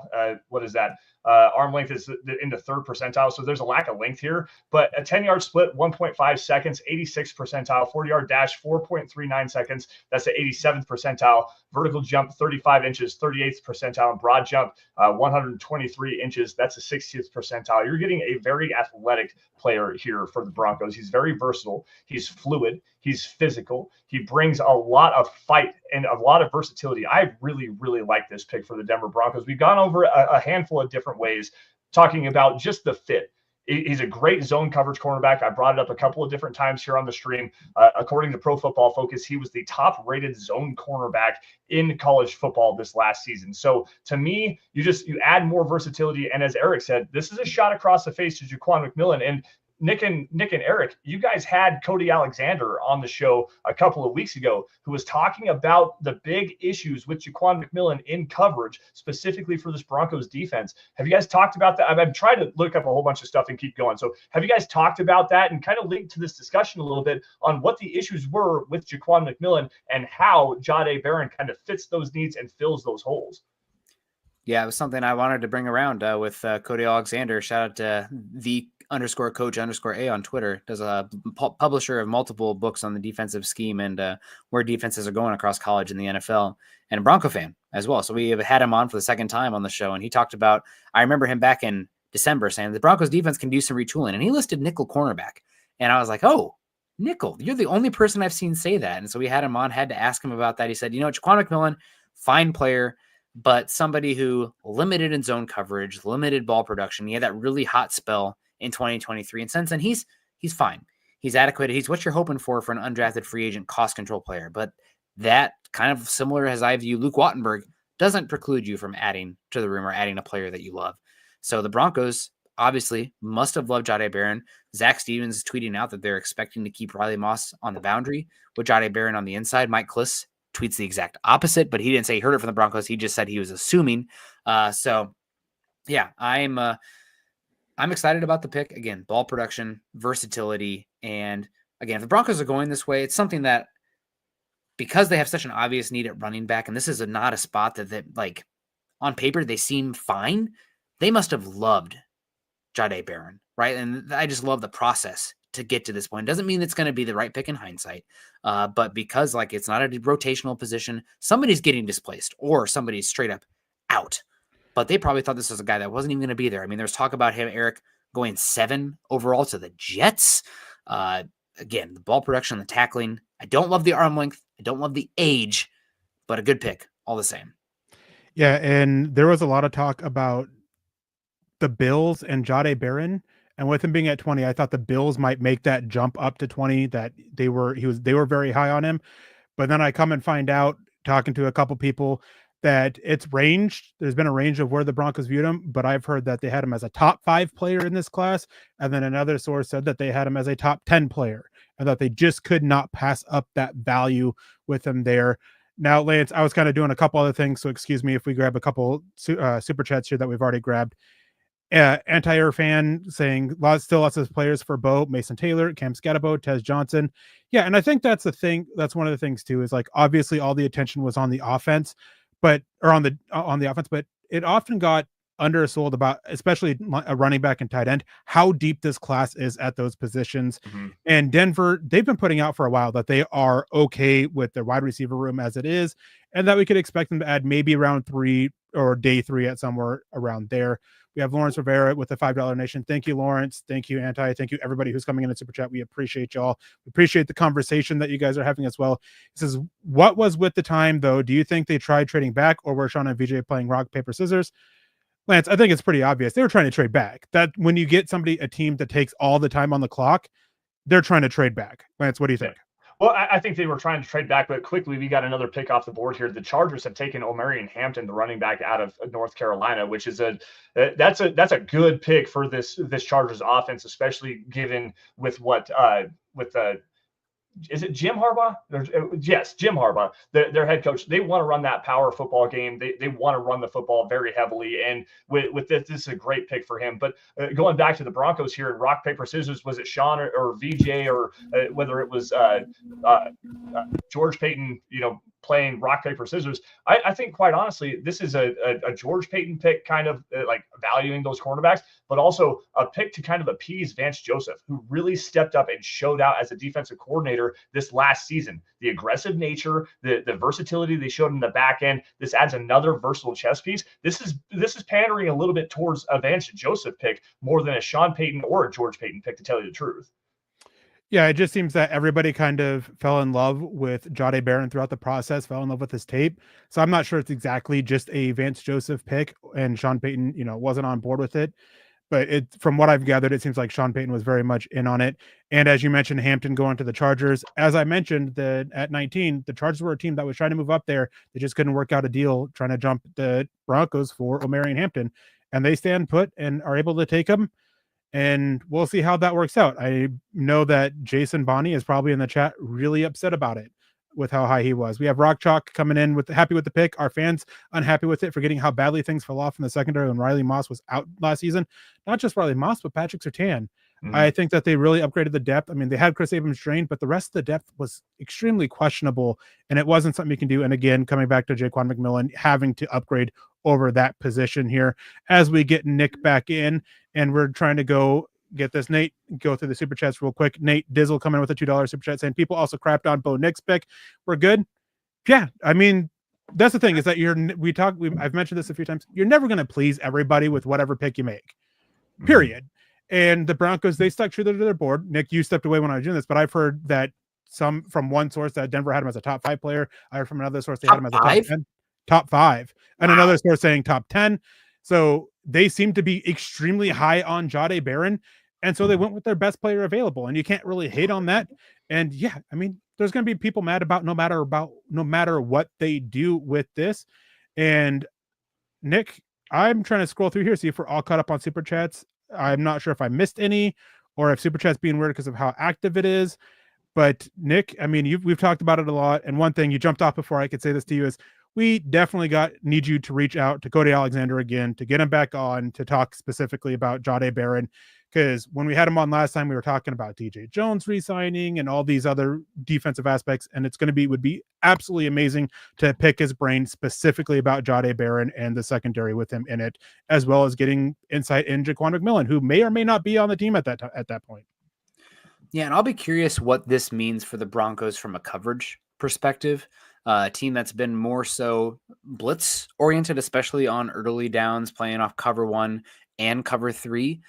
Do we see them flip at all? Are they going to become more zone centric? Does that limit the value of Patrick Surtain? I mean, you play the press on one side with Surtain with the press bail on the other side, but very fun player. I wish, again, a little bit younger, a little less, or a little bit more arm length at the end. Just some of those numbers that'd be ticking off better, but still, that's kind of what you're getting with this class. So I did miss it. Who did the Chargers end up going with? Hampton. They got Hampton. They got Hampton. Yep. God bless them. That makes a lot of sense. So the Broncos, maybe they need to go get Alfred Collins in the next round or trade it for Tyreek Williams, because we're going to need some beef to stop Ashton Jeanty and Omarion Hampton in the AFC West. But again, the thing that says to me about this is the cornerback is one spot that I really did not think the Broncos would go with, because on paper, you're fine. You're adequate with what you have. Riley Moss injuries, but Jaquan McMillan, you're happy with a rookie contract, right? He's an exclusive rights free agent, still 2 more years of control with him. You didn't have a obvious hole on the roster for him. You still go at Jahdae Barron. To Erick's point, what he said, but just like their move says, they love this kid. They must love this kid, because it's not an obvious path. You're displacing a usable player here. So that means they must think he is special, a difference maker, a potential pillar for this team going forward. Does it help Bo Nix's passing yards or touchdowns? No. What's going to help Bo Nix's passing yards and touchdowns is the growth from Bo Nix more than anything else this season, and the offensive line staying stable. So again, I'm excited about this pick. My highest player would have been Derek Harmon, adding another defensive lineman versatile, went the next pick, but I'm excited about Barron all the same. I think this is a good pick. And especially, George Payton, defensive back guy through and through, the last defensive back he took so early being Patrick Surtain, bringing somebody like that. It's hard not to be excited. It's not flashy by any means, but if you get a good player, I don't care. Draft good players, period. Yeah, exactly. This is the Philadelphia Eagles model. When good player or the Baltimore Ravens model, when good players fall into your lap, you have to go and take those good players. And if they value Jahdae Barron as Erick said, a top 5 pick, maybe a top 10 pick, depending on which source you want to talk to, that's exactly falling in line with this mantra. You go and draft good players. Erick, do you got something here? I want to grab some of these super chats and kind of get us caught back up with the conversation. If you got something, just check yourself. No. Okay. So let's get to the super chats here really fast. We got Gene B jumping in with a $5 super chat saying, in case anybody forgot, trust in Sean Payton. We are good. Let's get that Iowa running back with a winky face here. This running back board, while Omarion Hampton is a great player, I think he's a fine football player. You still got Travion Henderson. You still got Quinshon Judkins, the Iowa running back, Caleb Johnson. There's a handful of different players. DJ Giddens on day 3 is probably a good shout there as well. Like there's a handful of good running backs that you can go and get. We've also got David Youngkin jumping in here with a $5 super chat as well, saying, so Bo will be our leading rusher again. Not impressed with this pick for the Denver Broncos here. Rock Chalk jumping back on the backside of this with a $5 super chat saying, I'm happy with the pick. Our fans, I'm happy with it, forgetting how badly things fell off in the second. I think we just got this one, so I apologize for grabbing that one. There was a couple I wanted to get to. Lawrence Rivera jumping in with a $2 super chat saying, all I can say is the next pick better be a middle linebacker now. So I'm going to pass this off to Nick here really quickly. Middle linebacker, off-ball linebacker, who are the best guys on your board right now the Broncos could potentially be looking at number 51, or let's say they maybe even trade up to find somebody? Man, the top 100 linebackers are pretty barren this season, no pun intended, with the Broncos pick they just made. But Jihad Campbell is still available. That shoulder injury, what's going to be the case with his rookie season coming off of that? Because they discovered it at the combine, and then he had to have reactive post-combine shoulder surgery, if I recall. You have Carson Schweschinger as well, who has some problems. Very rangy player, not the best taking on contact on the ground a lot, but I think somebody was going to go in the top 40 to 60 at the end of the day. And then probably you're having a conversation between Demetrius Knight and Danny Stutzman. We took Demetrius Knight on a roundtable mock, but this is just not a very good linebacker class. Maybe that's just the reality of college football to the NFL today. Also, I mean, just those types of what they're asked to do and the body types that work in college football aren't necessarily what work in the NFL. So it's hard. But sure, linebacker's possible. You still have pass catcher, defensive line, running back as well. I would assume, I mean, we might still hear the Broncos called still today. I would not be shocked. Just bringing it back to history for Sean Payton. You had I've said it on multiple times, articles, drafts, podcasts, whatever, 2011. We're going to sit there and we're going to take running back Mark Ingram. That's what Sean Payton's plan was. He told his son, who was in middle school at the time, to tell his friends, we're going to take Mark Ingram. Well, you have a player you love. You thought top 10, Cam Jordan, fall to you. What do?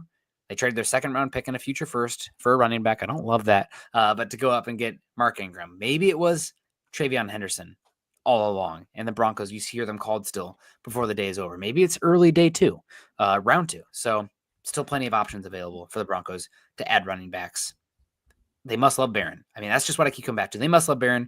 Mm-hmm. And with what Payton, the Y and the no Y in the name there, have done over these last 3 off seasons, they've earned the benefit of the doubt from me. I'm a skeptic at heart. I don't love the appeal to authority, but what they've done has been miraculous for how bad this team has been. So if they must love Barron, I love Barron. I'm in. Yeah, we have the Packers taking Matthew Golden, which that actually fits with what they actually need. But going back on this, you mentioned about the Broncos trying to get back up. I've heard, and I saw somebody on Twitter post this as well, that they've been making calls to get up from 51 back into the back end of the first round. That trade could include a player as well to get back in there to try to cut down on the amount of draft picks that they're having to send. And another thing too that comes to mind when we talk about this is when Caleb Johnson posted to Instagram that he was at the Broncos facilities, I got a text from a source of mine within the Broncos team that was rather upset that he posted that picture. That was a visit they wanted to keep quiet. I'm here for this life. I'm absolutely here for this life. Back to the super chat really fast. Jason Bonnie jumping in here saying, if Kansas City takes Henderson, I'm skipping football season. Yeah. No, you won't. I'll miss you. I'm with him though, man. Like seriously, you put Travion Henderson in that backfield and pair him alongside Isaiah Pacheco. That's about as dynamic of a 1-2 punch as you can get across the NFL right now. I mean, you get Isaiah Pacheco with I run like a new kid, like a kid wearing new shoes throughout Walmart. You know how he runs that physical, beat the ground to death with his feet. And then you get a guy with explosiveness, a guy that is an explosive pass catcher, a great pass protector out of the backfield. Those two together make a really dynamic offensive threat for the Kansas City Chiefs. To me, I'm with Jason on this. That's a terrifying fit for the Broncos defense. Yeah. We got Cody W. We got Cody W. Jumping in here with the $10 super chat. The more I think about this pick, the happier I am. I can just think how pissed I was when Judy tore through us, and that this is a big thing here. And you guys talked again with Cody Alexander talking about Jaquan McMillan coming out of the slot. Jerry Judy was elite in that game. He had a gigantic game, the first game back in Denver, and you get a guy that can actually work over the middle of the field in coverage in Jahdae Barron. This is, again, going back to it. The Broncos really like this player, and he fits perfectly with what the defense wants him to do. And with that game in particular, wasn't that the Levi Wallace game? Yes, he just absolutely got torched. Well, Jahdae Barron, we've mentioned about this a lot. He improves the depth. He's not just a depth player. When you talk about a nickel corner, they're still playing 75% of the snaps in the NFL anymore, really, especially with what Vance Joseph is wanting to do on defense. So he's still a starter, even though he may not technically start every single game. He's still getting starter snaps. So they still got a starter. They got a long-term thing. And in my opinion, it's not the best to look at the draft, especially first-round picks, as immediate starter. You have to look at the long-term picture of it. And it's a good pick in so many different ways. And again, Denver, yes, they still need to build around Bo Nix. They still need weapons. But tight end, one of the stronger classes, one of the strongest classes ever. They think there's a lot of people that think that the most tight ends ever drafted will come this year. Running back, good chance that the most running backs ever drafted comes from this year. That there's going to be draftable, graded running backs hitting free agency that Denver can look at. And people always forget this quote. Sean Payton has said 2 or 3 times that they still like the running backs that they have on their roster. So it's a thing, one of those things of you still have to go and build up a team. You can't draft strictly for need. And whether it was a top 5 player, top 10, or even top 15, wherever they had Jahdae Barron, he was very clearly the best player left they had on their board. Mm-hmm. Yeah, without a doubt. We got a comment here. I don't think we skipped you, BK, but a lot of super chats, long stream. So hopefully didn't miss this. Last I checked, Sean Payton good at drafting cornerback round 1. I'm not sure if this is more of a Vance Joseph pick, Jim Leonard pick, a George Payton pick. But as far as Sean Payton drafting defensive backs in the first round, he's had some pretty good ones. The last one I can recall is Marshawn Lattimore. That was really great. I think this is probably a little bit more like, oh gosh, who was the really versatile player? Malcolm Jenkins. This is probably a little bit more like Malcolm Jenkins.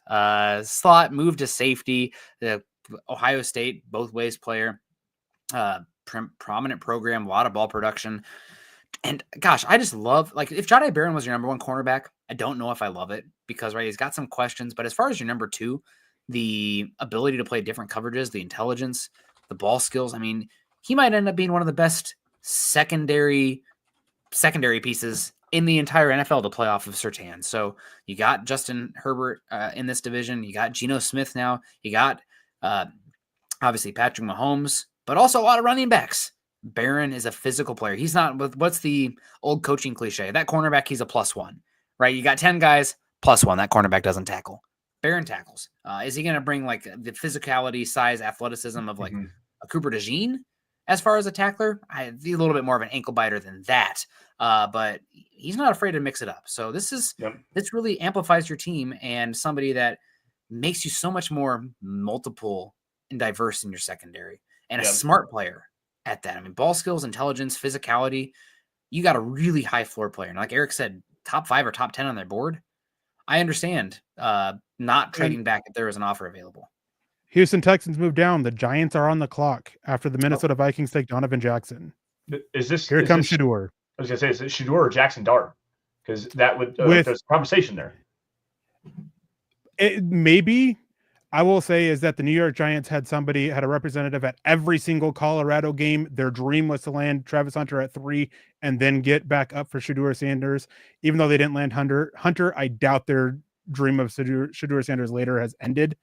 I mean, there's a slight possibility with all the stuff that comes with it, but they have done probably the most work on any quarterback in the last like 10 years on Shedeur Sanders. They have done so much on him. Yeah. Back to the super chats here for the last one. Then I think we're all caught up on super chats. Want to grab Sam here really fast with a $10 super chat coming in and joining us. Thank you all. We got, according to what I can see on our screen, 899 people, right at 900 people watching us right now on stream. So thank you all for joining us. We definitely appreciate you. And if you guys get your super chats in, we appreciate that as well. And I just want to throw out the details here, since Nick and I, over the past week or so, we've had a lot of back and forth about trade compensation. What the New York Giants ended up sending was $34.99 and a 2026 third rounder. Wow, that's kind of what I was getting. Yeah, that's about where you were at. And a lot of them. Yep. Not that earlier third, but the later third. Yeah, I can say that for a fact that Denver, if they were taking that deal, they were wanting that early third, which very likely could have been what the hang up was. Yeah, it very well could have been. I would have taken the earlier third and the second third. I'd have taken them both. That's just me anyways. Well, I mean, the Giants weren't offering that. Well, fair enough. I mean, it's all what it takes 2 to tango. You can ask for everything you want and not get anything you need. So, it is what it is. But back to Sam here really fast, saying you always take the best available player in the first 3 rounds unless that position is filled currently and filled for a very long time. Barron was probably very high on the Broncos board. And given the fact that, they took him at number 20 overall, didn't entertain trade offers going down.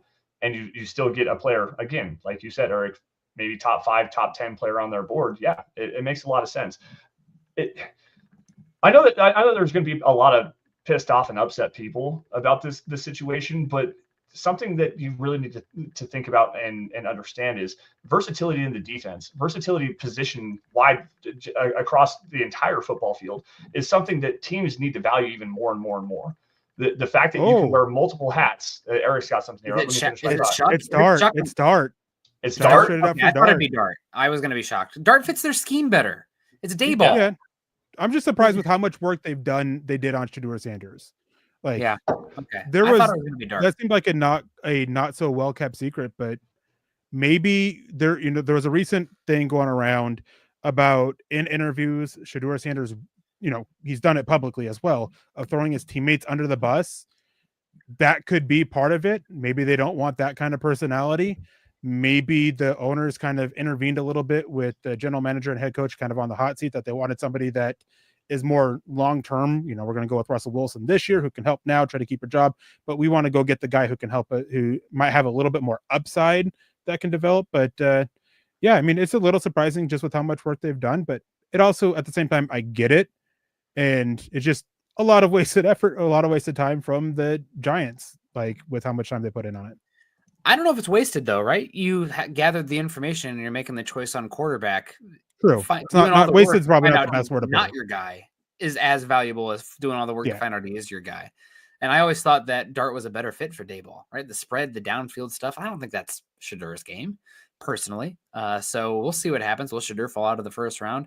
I always thought he was more of a Teddy Bridgewater type of quarterback with the lack of arm talent and not really a great athlete. But I mean, beautiful ball, all same tight spiral, can fit it in there. A smart player. I think that's Teddy Bridgewater pre-injury. And that's, some people, Broncos country might think that's a dirty word. I mean, that's a good quarterback still. I don't know if it's a superstar by any means, but we'll see if he proves us wrong.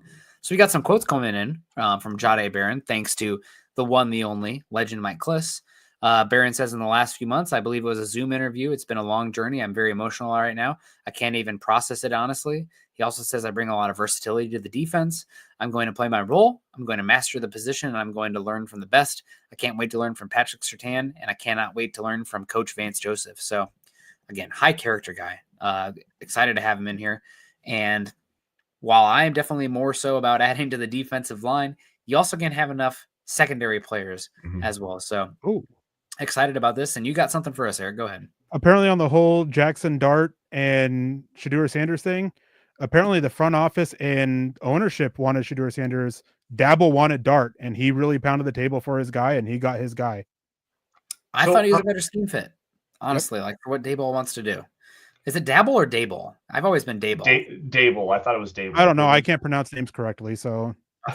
All right. You had me questioning myself. So I've got two things here that I want to bring into the conversation. They're more conspiratorial, like speculation kind of things, but it makes a little bit of sense considering it's the New York Giants.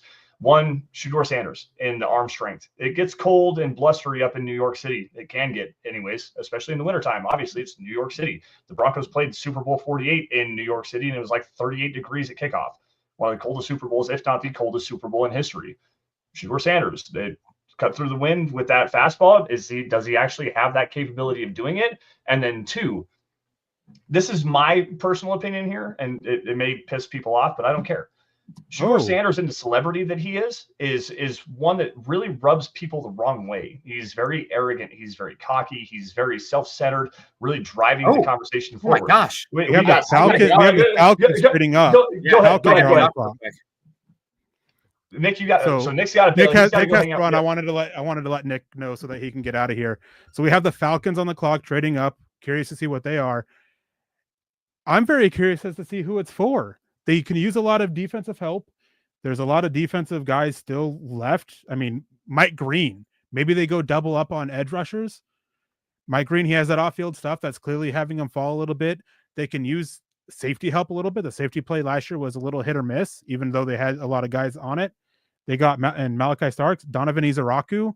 He's still left on the board. Jahad Campbell. Like, if they want, Jalen Walker, if they really do view him as an edge, they still need linebacker help. There are a lot of ways they can go. I'm still waiting to see what they had given up to get here. And I'm even more interested to see who they're taking, because this is a bit of a surprise move of the Falcons to move back up. Of all the teams looking to get back up, the Falcons weren't a team that was mentioned a whole lot. I wonder if they're trying to add a linebacker here in Jihad Campbell. Well, you know what? With Jalen Walker, that doesn't necessarily make sense unless you want to take both of them and play Jihad Campbell off ball. Jihad Campbell's an off-ball linebacker. Yeah, there were some people saying, you know, he could be like that downhill running, that downhill blitzer, maybe playing off the edge if you want him to. That was something that I saw on tape at Alabama. But you want to float him around on the backside of Jalen Walker? Why the heck not? I mean, that makes a lot of sense. Is it maybe Donovan Ezeraku? Like this is an intriguing, very intriguing move here. I'm very curious as to see what they gave up. I forced a trade on the PFF mock draft simulator just for the first round picks, but like we have it. They gave 46, 242, and a first rounder next year for 26 and 101. Wow, dude. And it seems to be a surprise. Josina Anderson's going, oh my God. And one fun fact too, that I completely forgot about, Joe Schoen's son, Carson, on Instagram yesterday, he quickly posted a post on Instagram of Jackson Dart and then deleted it rather quickly. So that right there seemed to have been a little bit of a hat tip for it. Mm-hmm. So we're still waiting on that, but that is a big trade. Clearly the Falcons coveted somebody that much. They've done a lot of digging into Mike Green's background. So again, that could be him. That's a guy that a lot of people thought they would go with at 15. Could have been a situation where they were expecting Jalen Walker to be gone and Mike Green was their fallback, and seeing Mike Green here. Again, with how much defensive help they need, they can go a lot of different places. And it looks like Nick's coming in and saying it's for a corner for Trey Amos. Yeah, Nick might be saying that's an option. Not sure. Not sure. Let's grab the super chat here from Lawrence. I got another one here as well that I want to grab right after that from Jason Bonney. Lawrence jumping in with the $5 super chat saying, am I the only one kind of disappointed because they didn't even have a video on Jade? It's like that was way out of left field, not even draft people knew. Again, like this is going to be one of those things where like fans of the Broncos are going to be upset. And I understandably so. I mean, everyone wanted the running back. Everyone wanted the tight end. Everyone wanted the offensive weapon. But this is a roster building operation here. The NFL draft is the ultimate roster building operation. And when you have questions in terms of depth, not only at safety, but at slot cornerback, you go and get a guy that's versatile like this in Jahdae Barron. It makes way too much sense. And the value you get for a player like this, there are multiple people that had Jahdae Barron as a top 10, top 5 pick in this class, top 15 at least. Like there was speculation he could have went to the Raiders at number 6 overall there for a little bit of time. Like I get it. You don't necessarily have to feel disappointed. I understand, get caught up in your feels for a minute, but at the same time, understand this is a big picture operation here and not just we got to help Bo Nix. Lance, they're disappointed that they didn't have a highlight video of Jahdae Barron when the pick was announced. Oh, not necessarily disappointed in the pick, which is weird that they didn't because they typically have it on almost every single player. Mm-hmm. So I'm not sure what it was. I'm not sure if they just didn't have it ready because it was out of the left field. And we have the Falcons pick. It's James Pierce Jr., another guy who had a lot of character stuff, and a lot of people were talking about how he has some of the worst character stuff in the class because it was a situation where everyone around him was miserable when he was around. That he just ruins the vibes and attitude in the room. That is a big pick for them. And it makes you wonder. A lot of people feel that Mike Green is the better player anyways. He has more serious character stuff, more legal stuff there. Mm-hmm. Curious if there's he's tried to put that to bed, but maybe there's some validity there to it. I'd be very curious to when Nick gets back in here, what his thoughts are. I'm sure he's jumping over with Scott as Scott's throwing an emergency stream up to get their picks, but that is a big one. I'm a little surprised James Pierce won the first. I know you were higher on him than I was, but the character stuff that came out from him, the talent's there.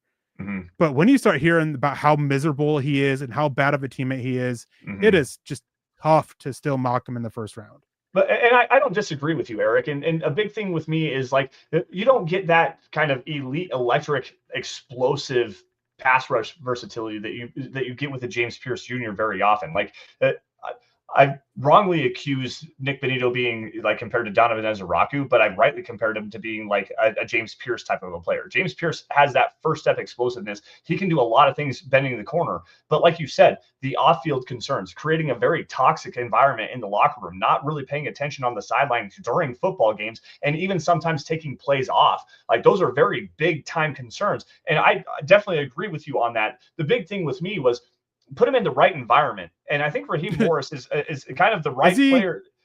What do you mean? What? Raheem Morris has had issues with character guys like this before. Oh, I thought he was a much better head coach. Yeah, it's questionable. And then also you're putting him in with the defensive guy who I can't remember who they brought in as their new defensive coordinator. I'd have to look that up. But I think he is another guy that is questionable as well. So I mean, Jeff obviously, Ulbrich, Jeff Ulbrich, he's a good one. Mm-hmm. So he's not as bad with it, but he's a guy that kind of has no nonsense. I mean, Jeff Ulbrich, he's dealt with them before and he's done well. So that kind of eases it up a little bit. And then Darren Nelson coming in to get back to the chat. Nobody acting like we aren't getting running back. People are angry we took a depth cornerback and left weapons on the board. Jahdae Barron isn't just a depth corner. Mm-hmm. And I really think that, like Pro 16K here, Barron looks very good. I'm warming up to him. I think Jahdae Barron is going to be a guy that a lot of you who are unsure about this pick are going to start warming up to him over the next couple weeks. Mm-hmm. And I will tell you that Nick and I tomorrow morning, because we're going to do a show on that, we're going to do our best. And again, Darren, he's not just a depth piece. Nickel, you're starting nickel, which is what he's going to be at the very least. It's not just depth. I just want to apologize to Lawrence really fast because I misunderstood the super chat that he had to say, because I didn't even have a video on Jahdae. Like it was that way out of left field. Not even draft people knew. I apologize for that. I missed that. So again, sorry, Lawrence, for that. But Jason Blonding jumped in with a $5 super chat saying Brandon Jones tweeted Denver Longhorns, LOL. Yeah, I mean, PJ Locke is still a player on this roster as well. So you've got that Denver Longhorn secondary. It's like the Denver Browns defensive line from the early 2000s with, was it Courtney Brown, Ebenezer Ebicon, like that. That's a fun little connection there. But no. And real quick, good night, string y'all. Sorry that you're disappointed. Sorry you took the night off for disappointment. Hopefully you'll come around to it. Still a lot of running backs left. I know that's what everybody was wanting. They'll get a running back. Like they still will. And it's still going to be a really good running back. Yeah. Well, and again, guys, there's Travion Henderson still on the board, Quinshon Judkins, Caleb Johnson, DJ Giddens, RJ Harvey, that, who else here? I mean, LaQuint Allen as a later day 3 pick. Kyle Monungai out of Rutgers is a guy with starting potential. He may not be a 3-down player, but a lot like Isaiah Pacheco, that dude runs like a man with his hair on fire. He's a violent running back. Like there's still a lot of different options for this Broncos team to go out and find a starting caliber running back. And maybe we're sleeping on Audric Estime a little bit here, which is something that we could probably break down a little bit more with this. Nathan jumping in here with a $2 super chat saying, are we getting a Broncos for breakfast tomorrow, Eric? Yes, we are. And I think that part of the plan is that Nick and we're going to throw in a second round mock draft, a full second round, I think is the plan, or doing a Broncos mock draft off of that, off of what's happened. And then of course, a lot of analyzing this pick, a lot of going more in depth. Mm-hmm. I do have a Finding Broncos scouting report sitting in the wait. I actually sent it to Chad back in March. Chad just hasn't been able to get it up yet. So hopefully that's going to be going up too. And so you guys will have that to read, and hopefully that can help you guys warm up to the pick a little bit more as well. Mm-hmm. Well, and I'm getting a lot of flack here right now. Jason saying, really, Kyle Monungai? Dude, I'm doing this off the top of my head right now. I'm just throwing out like names of guys that I really like. Like, why not? It's a deep draft. There's a lot of options. Kyle Monungai, he is if you think about it, Quinshon Judkins, Kyle Monungai is a lesser version of that. Between the tackles runner, solid enough as a pass protector, not much catching the ball, and he protects the ball pretty well. So when you get to like the 4th or 5th round, he is a name to watch. Yep. And it's just that deep of a class. I mean, if we talked about every single running back, we'd be talking throughout the rest of the first round. Yep, exactly. And then there's people coming in. So Leadhead jumping in here saying, I don't have faith in Estime. There's another. I'm not going to grab all of them, but like there's a bunch of these. A bunch of you guys are saying, don't have faith in Estime. Okay, well, the Broncos are at least showing a little bit of faith in him. And if nothing else, they also trust Tyler Bidet, who they activated over Audric Estime in the playoff game. Tyler Bidet actually had a really good game against the Tampa Bay Buccaneers and then got hurt the following week in New York against the Jets. Like, they have players here. I'm not saying that they're relying on these guys moving forward, but they're very honest. They're obviously comfortable, at least with the room as it stands, going into the number 20 overall pick, to not take Omarion Hampton, to not take Travion Henderson, to not take any of these players at number 20 overall, who they were all speculated to be taking at that particular point.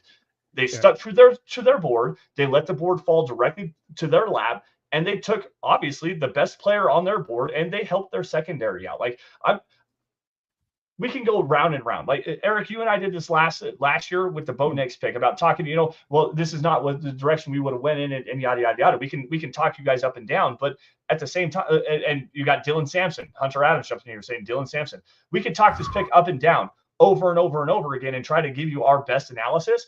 Just trust the process here, guys. I actually have full faith in Sean Payton and George Payton and Vance Joseph, and saying if that's the best guy on their board, he's going to help this defense immediately. And they just got a lot better with a guy that had 5 interceptions this last season and a lot of ball production over the course of his college career. Joe Burrow coming in, having to sell or warm up to the pick does not scream worth the first round pick when the quarterback needs weapons. I disagree, because the biggest issue is that so many fans were focused strictly on getting a weapon around Bo Nix and ignoring the fact that Jahdae Barron is a really good player who does help in the run defense, as Darren brings in. Jeanty and Hampton have just landed in our division, and you're all cheerleading a corner. Our run defense is horrendous. Our run defense was actually really good last year until the playoff game, and it still has issues, don't get me wrong, but there's still quality run defenders. Alfred Collins, Tyleik Williams is still on the board.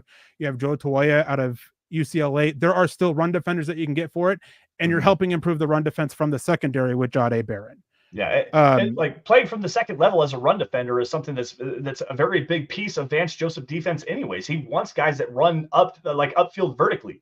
That makes a lot of sense here. Like, you bring in Talanoa Hufanga. You already have Brandon Jones. You add in another player that can come and bring that physicality from the nickel position, which is one of your first lines of defense on the boundary of the run defense. Like, come on, guys, let's go. Man, sorry. And we have Cody W with a $2 donation. Thank you, Cody. Thank you, everybody who's coming in super chatted. We appreciate y'all so much. You guys really make it worthwhile to do these. Sit here through the full first round. He says yes on Dylan Sampson. I'd be all for that.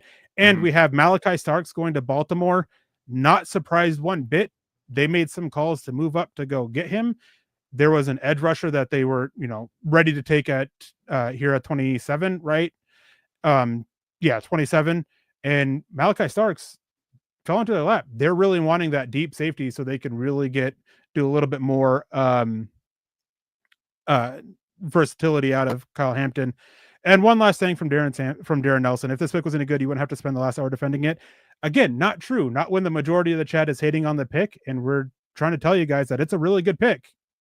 Like, our defense of it is in reaction to you guys not liking the pick. Yeah, this show is titled NFL Draft Instant Reactions to Round 1. You guys are giving us the reactions, and we're just responding to those reactions. We're giving our reaction right back in your lap. And I'm going to piggyback this by saying I talked about this multiple different times, whether it was with Walter Nolan, whether it was with Derek Harmon or Malachi Starks. Again, let the best players fall directly into your lap, and you're going to be successful at the NFL Draft. And the Baltimore Ravens just did this. The Baltimore Ravens just brought in Malachi Starks, the best player on the board, a consensus top 15 player, and a player that brings versatility to the back end of that defense. He fit. When you watch Malachi Starks play, this is Eric. How many times have I talked to you about this? When you watch the Baltimore Ravens, you just know the type of football player that they want to bring in, whether it was David Ojabo, Jason Owe from a handful of years ago, Travis Jones. These guys just play like Baltimore Ravens. They bring the physicality, they bring the hurt, they bring the versatility, they bring everything that this Baltimore Ravens culture brings. Malachi Starks does exactly that. This is such a huge pick for them. I love it. Absolutely love it. Yeah, we have Michaela Parker coming in saying, so upsetting of a pick. We had zero need for a cornerback. We needed an inside linebacker, running back, and wide receiver. What a waste of a pick. You're getting rid of McMillan. Shocked. Yeah, I understand the shock. I understand the confusion. And thank you, Michaela, for jumping in and joining us. But trust me, Jahdae Barron, he's a really good player. He's going to fit really well, and he is an upgrade over Jaquan McMillan, and he will start in the slot, play 75-80% of the snaps in this defense. But again, Michaela, we appreciate you so much, and we're still with you. We still hate those Raiders. Yes, we absolutely hate the Raiders, and we absolutely hate Jeanty because he went to the Raiders, and that absolutely freaking sucks. Tim Hall jumping in here with the $2 super chat. Defensive line and one of Sampson, Henderson, and Johnson tomorrow. Fingers crossed. I'm right here with you, dude. Like this again, this defensive line class. There's a lot of players here. The Broncos, their interior defensive line coach, Jamar Kane. His nephew is Omar Norman Lott, a very highly respected interior pass rush specialist from the University of Tennessee, could potentially be there at number 51 overall. You've got Alfred Collins out of Texas, a two-gapping run stuffer. Tyleek Williams out of Ohio State, another two-gapping interior run stuffer. You've got J.J. Pegwis, a run-stuffing interior defensive lineman that has offensive versatility in terms of like a wildcat quarterback, a fullback. He scored 7 touchdowns this last season for the Ole Miss offense, as well as being a full-time starter on the interior defensive line alongside Walter Nolan. And then this running back class. We cannot continue to keep going over and over this running back class. Denver's in a great shape right now. The way this board is falling, they are in very, very good shape. And also the tight ends too. I mean, Terrence Ferguson, Mason Taylor, you've got Gunnar Helm, Elijah Arroyo. That, like, you can go in a bunch of different directions on day 2. Denver just maximized their board in a huge way. As we welcome back Chad Jensen. What's up, buddy? Hey, what's up, Eric? Go ahead and dip out for a sec. He'll be back. He's got to handle some business from me, a request of mine for some content on the website. But pardon me, I just wanted to give a message here to Michaela. Tim Hall, by the way, thank you, buddy. And guys, Michaela, everybody. This was, for a lot of people, out of left field pick, right? For fans who had been reading one, including from MHH. I mean, look, I can't think of a single MHH mock. And between Eric and Nick, I can't think of one of them. I'm pretty sure neither of them, and none of the mocks themselves were ever barren. So the messaging throughout has been getting expectations up. And this is kind of a cautionary tale of why you don't sink too much expectation into mocks. They're projections, right? They're projections. And I got to tell you, I think back to, pardon me, when Sean Payton was at the podium at the combine, and hey, what are you going to do, coach, to build the nest? What helps Bo Nix in this draft? And he went on to wax poetic, Lance and everybody, about how, well, I don't know, it doesn't need to be, running back could help him, a tight end could help him. How about a cornerback? How about a defensive lineman? How about an edge rusher? So in his own way, he was kind of teasing it even then. Although, Lance, I got to tell you, I don't think Barron was the first. I don't think Barron was plan A. Plan A was obviously had something to do with trading up. And with the information I got and the source I've got, it wasn't to get a tight end. It was to see if they could position for Jeanty, and it was too rich. And that's that. But look, you get a cornerback who's going to come in and really give you some value. Really interesting, guys, to kind of slow it down for a second. He has already, Jahdae Barron, had his conference call. I've been gone. There's been things going on behind the scenes. A couple things he said tonight, real quick, Lance. What does he bring to the defense? Quote, I bring a lot of versatility to the defense. I'm going to play my role. I'm going to master my position. I'm going to do that. I'm going to learn from the vets. Can't wait to learn from Pat Surtain II. Can't wait to learn from Coach Joseph. It's going to be amazing. I'm just going to embrace the opportunity, and I'm going to live up to the opportunity. Truly blessed, very thankful. On whether he was expecting to land in Denver. Quote, I had an idea. I truly didn't know what was coming. The crazy part about this all is I called Pat Surtain the other day. It wasn't even about anything. Actually, I got introduced to him through our financial aid advisor. I was going to reach out to him, and I was supposed to hit him back, but I didn't even get to hit him back. He's probably going to make me carry his pads for not hitting him back, and he laughs. So those guys have their connection for already cooking, and he talks about, Lance, that, yeah, I can play inside, I can play outside. I'm going to soak it all in. I'm going to do my thing. And even said, could you play safety? He said, most definitely.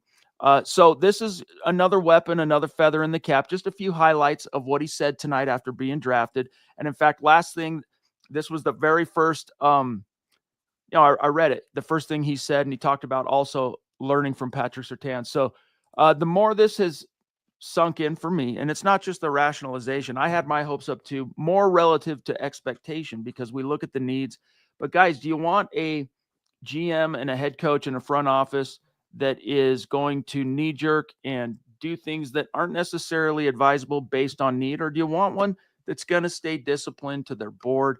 And as the guys have all done a really good job of illustrating tonight, the Broncos have a low-key need at the position. Is it the need that we all saw as 4-alarm, all hands on deck, you got to get on this early in the draft? No, but they did fill a need while obviously satisfying the whole BPA thing. So keep your chin up. And the last thing I'm going to say, and then I'm going to dip back out for a bit, is, hey, you've got 6 more rounds. Tomorrow you got round 2, round 3. The Broncos are going to get their guys. But right now, Eric and Lance and Carl, Broncos fans are having this pit of misgiving in their stomach. They're going, well, wait a minute. Are they going to go after this running back class? Are they going to target this deep tight end class? Like, now everybody's thrown off. And that's actually a good thing, because that means so is the NFL. So I'm going to, and that could play into the Broncos' hands relative to how they maneuver and whatnot. So keep your chin up. I'm going back to content. Love you guys. Ralph, He's saying Facebook's still not working. Yeah, Facebook's not working, Ralph. Sorry, dude. Of all the nights, usually when we have a Facebook problem, we'll get one of the 2 Facebook pages to work. Every once in a blue moon, neither of them will connect. Of all the nights that it would be both of them not connecting, it's the draft, when the most speculation, big tent pole. So sorry about that. It's outside our control. This is a StreamYard and Facebook thing that we cannot fix on our own. I wish we could. I've been screaming to StreamYard about it, and then they point to Facebook. Good luck getting a hold of a human being at Facebook. I'll tell you that. I've been publishing on that platform to hundreds and thousands of people for a decade plus. You're never going to get a hold of a human being. So sorry about that, guys. But hey, keep your chin up. Be stoked. I'm not trying to tell you to pull yourself up by the bootstraps. Everything's going to be okay. You should be excited for this kid. This is one of the better players at his position in the draft. Brings a lot to the table. So that's what I'm focusing on. Love you guys. Yeah. So Carl, let's go ahead and give your mic a try. See if we've solved the issues there. Testing. 1, 2, 3. It Sounds like you're good. there's an echo. It sounds like you're kind of talking into a tin cup. Come on. Let me give this one more try here. But at least it's better than the fan that you had whirring in the background. Like, I can deal with the tin cup thing. That's perfect. No, Carl, do a countdown from 10 to 1. Sorry, guys, you got to bear with us on this. 10, 9, 8, 7, 6, 5, It's okay. 4. He'll be all right. Okay. Oh man, sorry guys. Of all Carl, the you nights have the where mic issues. Yeah. Jade Barron. Like I said earlier, I like the pick. I get people were wanting running back. Marion Hampton was right there. Travion Henderson was right there. And it is our biggest need left. But this is one of the by far best running back draft classes that we've ever seen. And if you have a guy that is top 10 on your board fall to you at pick 20 in a draft that's not very deep at the top, and you have this guy again that can play multiple positions, slot, corner, outside, safety, if you need him to play back there a little bit. I just think this guy is going to be a great addition. If you listen to him talk, like, this guy loves football. He's pretty much willing to do whatever the coaches tell him to do. He's going to be a coach's best friend. It allows our defense to be that blitz heavy unit that they like to be. Like, they want to go get after the quarterback. And it sucks that, Raiders got Jeanty, Chargers got Hampton. So hopefully Chiefs do not get Henderson. I might cry if all 3 of those guys go to our rivals in that way. But at the same time, like I said, you added to a strong defense. That helps Bo Nix. I know people are like, we didn't help Bo Nix tonight. You did. When you can have a defense that holds teams to under 20 points, and we got Christ Radens coming in with a $2 saying defense can't win everything. Offense is crucial. I agree. But your offense still put up decent points last year with the same players that you have right now, minus Javonte Williams, which I don't think anybody views that as a huge loss at this point. You still got your offensive line. Sutton is still here. You've got a better tight end than you've had in years. Mims obviously showed better as the season went on. Franklin, you hope maybe he can develop a little bit as the season goes on. Bailey's still there. And as other people have said, there's still more picks to be had. There's still free agents out there that you can go get. So I'm not too worried about that. They're not going to ignore the offense. That's for sure. Yeah, and one thing that gets forgotten, I think it was at his press conference, at the pre-draft press conference George Paton and Sean Payton had last week, but Sean Payton has a couple times mentioned about how adding to the defense is still building around your quarterback, still building around Bo Nix, and it's true. And it's a good pick. I understand the frustration because, we have to get a running back. I'm with you guys. I've seen a lot of comments about how the running back room is one of the worst or is the worst. I'm not overly sold on it. When I talk about Sean Payton wanting to see it and having some kind comments to it, just saying that's what Sean Payton has said. Similar comments to what he said about the wide receiver position. Mm-hmm. So I understand it, but somebody else here in the chat with a super chat, coming in, anti-saying, or Anita, I think this is a deeper offense class than defense. Better to get great defensive player early and get great offensive player later, deep offensive class. And that plays a part in this as well, is if you think you can get offensive guys later, you take a little bit of the weaker positions earlier. And corner was one of those positions that when I was doing my big board, after about the top 5 or 6, it's like, pick your niche, pick your flavor of ice cream that you want, because there's not a lot of versatility in both where you can line up and scheme that Jahdae Barron brings. And it was tough. And again, we know George Paton loves corners. He's talked about it multiple times, how much he loves corners and how valuable he finds corners. Mm-hmm. And then we have Matthew Beatty coming in with the $10 donation. Thank you, Matthew. We appreciate you. If you have a comment, make sure you get into the chat, since this is just a super chat, and we'll make sure we grab it as well. And it's great. We've had just to clear up a little bit, we've had a couple picks come off the board. We had, of course, Malachi Starks going to the Baltimore Ravens, Tyleik Williams going to the Detroit Lions. That was a sneaky good pick. They need additional help on that defensive line after Aleem McNeil went down. That interior defense absolutely got devastated. Mm-hmm. And then we have Josh Connerly going to the Washington Commanders, I really like that fit. That was one of the better fits I felt for Josh Connerly. And even after adding Laramie Tunsil, they now have bookend tackles that can sit there and protect Jaden Daniels, their second pick, overall pick from last year, and reigning offensive rookie of the year as he goes into his second year. Yeah. I want to go back to something that you guys were kind of talking about, and something that Sean Payton and George Paton talked about in their pre-draft press conferences and stuff like that. We had Christ Reigns jumping in with a $5 super chat. Before I get into that, true, we had decent numbers, but decent wasn't good enough. I'll stay optimistic, but I just don't understand as hard as I'm trying to. And maybe this little dialogue will help you with that. Something that also helps out your offense is getting the football back to your offense when you're playing on defense, whether it's forcing punts or taking the football away. And when you take a look at this defense, they were really good forcing 3-and-outs. Yeah, they allowed some long drives every now and again, but for the most part, being so aggressive as they were and getting the quarterback on the ground, leading the NFL in sacks this last season, their turnover differential was also really good. They took care of the football on offense, and they took the football away on defense. And when you go back to Jahdae Barron, we're talking about a player over the last 3 seasons of his college career. You're talking, he had 21 tackles for loss. He had 8 interceptions, and he also had 24 passes defense, including 5 interceptions and 11 passes defense in his senior season at Texas. This is a guy that gets his hands on a lot of footballs. He creates a lot of different opportunities, and he does really well around the line of scrimmage.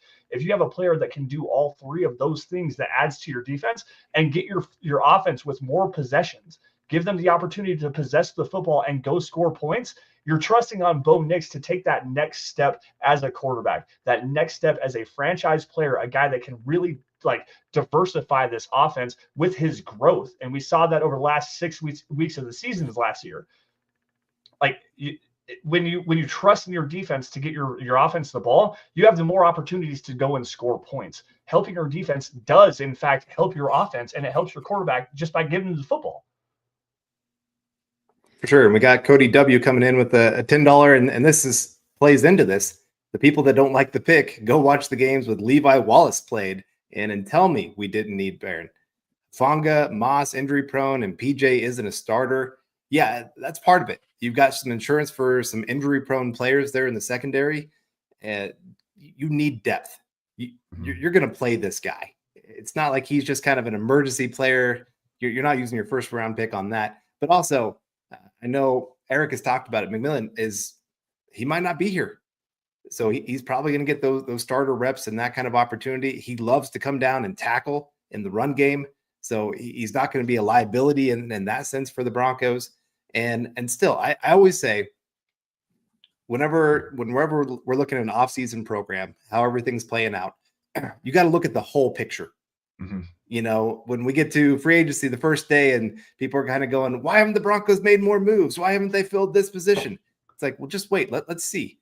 You know, maybe second round, they're going to get a running back that you really love, that Sean Payton can take advantage of. And maybe they're still going to trade up and go get yourself a Henderson. He's still on the board out there. Last I checked. You still got a lot of other running backs that, you know, Johnson from Iowa, that's going to be a pretty good player in the NFL as well. So there's still a lot of options to help the offense left in this draft. They're not going to ignore it. And then there's still some free agents, as I said earlier, that J.K. Dobbins that you could go out there and sign and be a quality starter. Nick Chubb is still out there. Maybe he's got something still left in the tank. You still got a couple wide receivers. So there's still plenty that the Broncos can do to improve the offense, while now that they've really made this defense pretty much cemented, unless there's a lot of injuries, pretty good chance they're a top 5 defense, maybe top 3, maybe even best in the NFL because of a pick like this.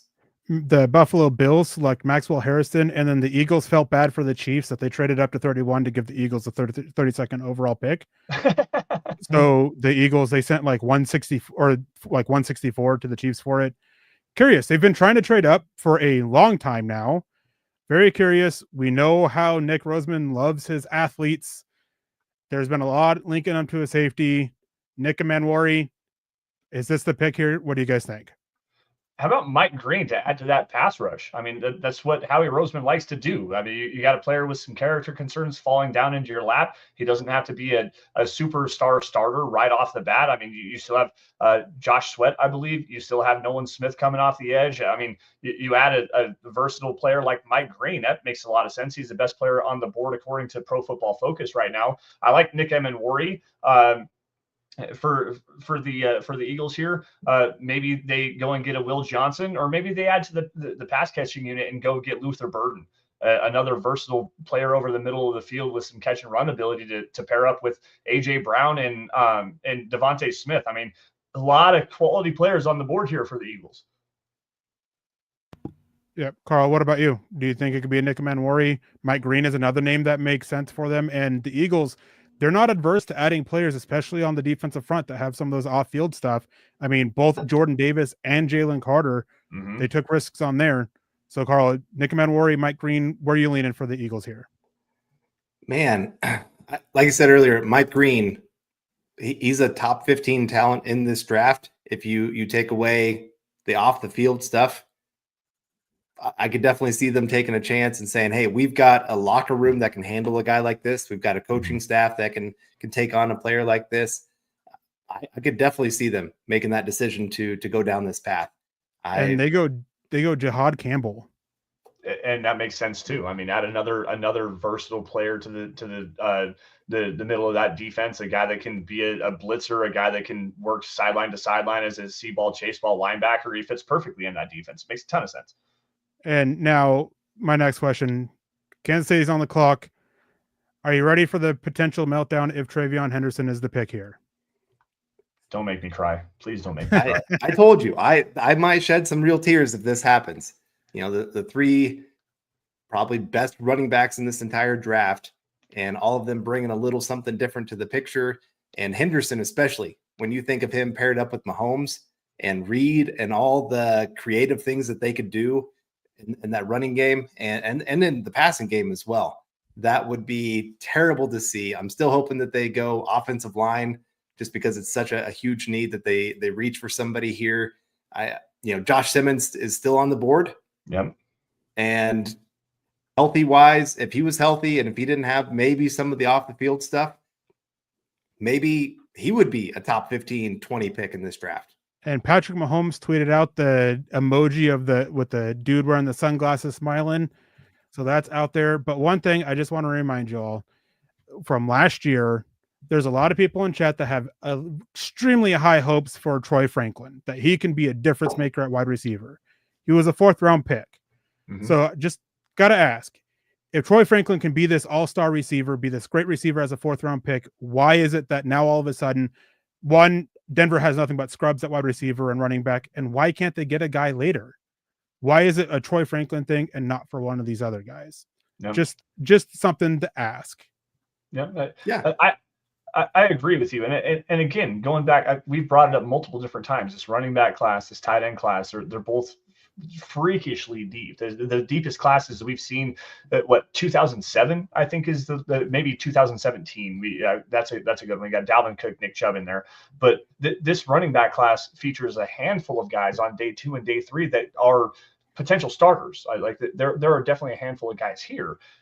You can still be upset about Jahdae Barron, but also be optimistic that the Broncos can get a guy like that. Again, Elijah Arroyo, Mason Taylor, Franklin is the truth. Todd Osendorf. Todd, you had to. Jason, you had to. We know. Oh my goodness. Good gracious. I'm not going to lie, Jason. I said that with you in mind. Well, Tez Johnson's on the board, guys. We can still go get Tez Johnson at 51. No, let's not do that. But Carl, I'm curious. So Eric and I have gone back and forth in terms of draft strategies here. You obviously had some issues technical there with your microphone and whatnot. But I'm curious to your thoughts on this running back class. For me, I had obviously Jeanty number 1. I had Travion Henderson as running back 2 in this class. Caleb Johnson was running back 3 with Quinshon Judkins 4, and then Omarion Hampton number 5. So I obviously have different views of everybody on this running back class. What do you think about this class overall and how the Broncos are actually sitting now going into day 2? There's still, like I said earlier, plenty of guys that I could see starting quality here in the NFL. Dylan Sampson from Tennessee. I know Eric is a huge fan of him. If he falls there to the Broncos there in the 2nd round, Henderson's still on the board. Judkins is still there. Caleb Johnson, one of my absolute favorites, Damian Martinez from Miami. He's still out there. So, like I said, I'm not too worried about the running back position. This is kind of the way I wanted things to go. I've been pounding the table for this of you've got a guy that you can find as a starter. Running back has been one of those positions you've through all drafts, but especially this one, that you've been able to find starter quality running backs and be happy about it. You think of the number 2 running back in football right now in the NFL, Derrick Henry, 2nd round pick.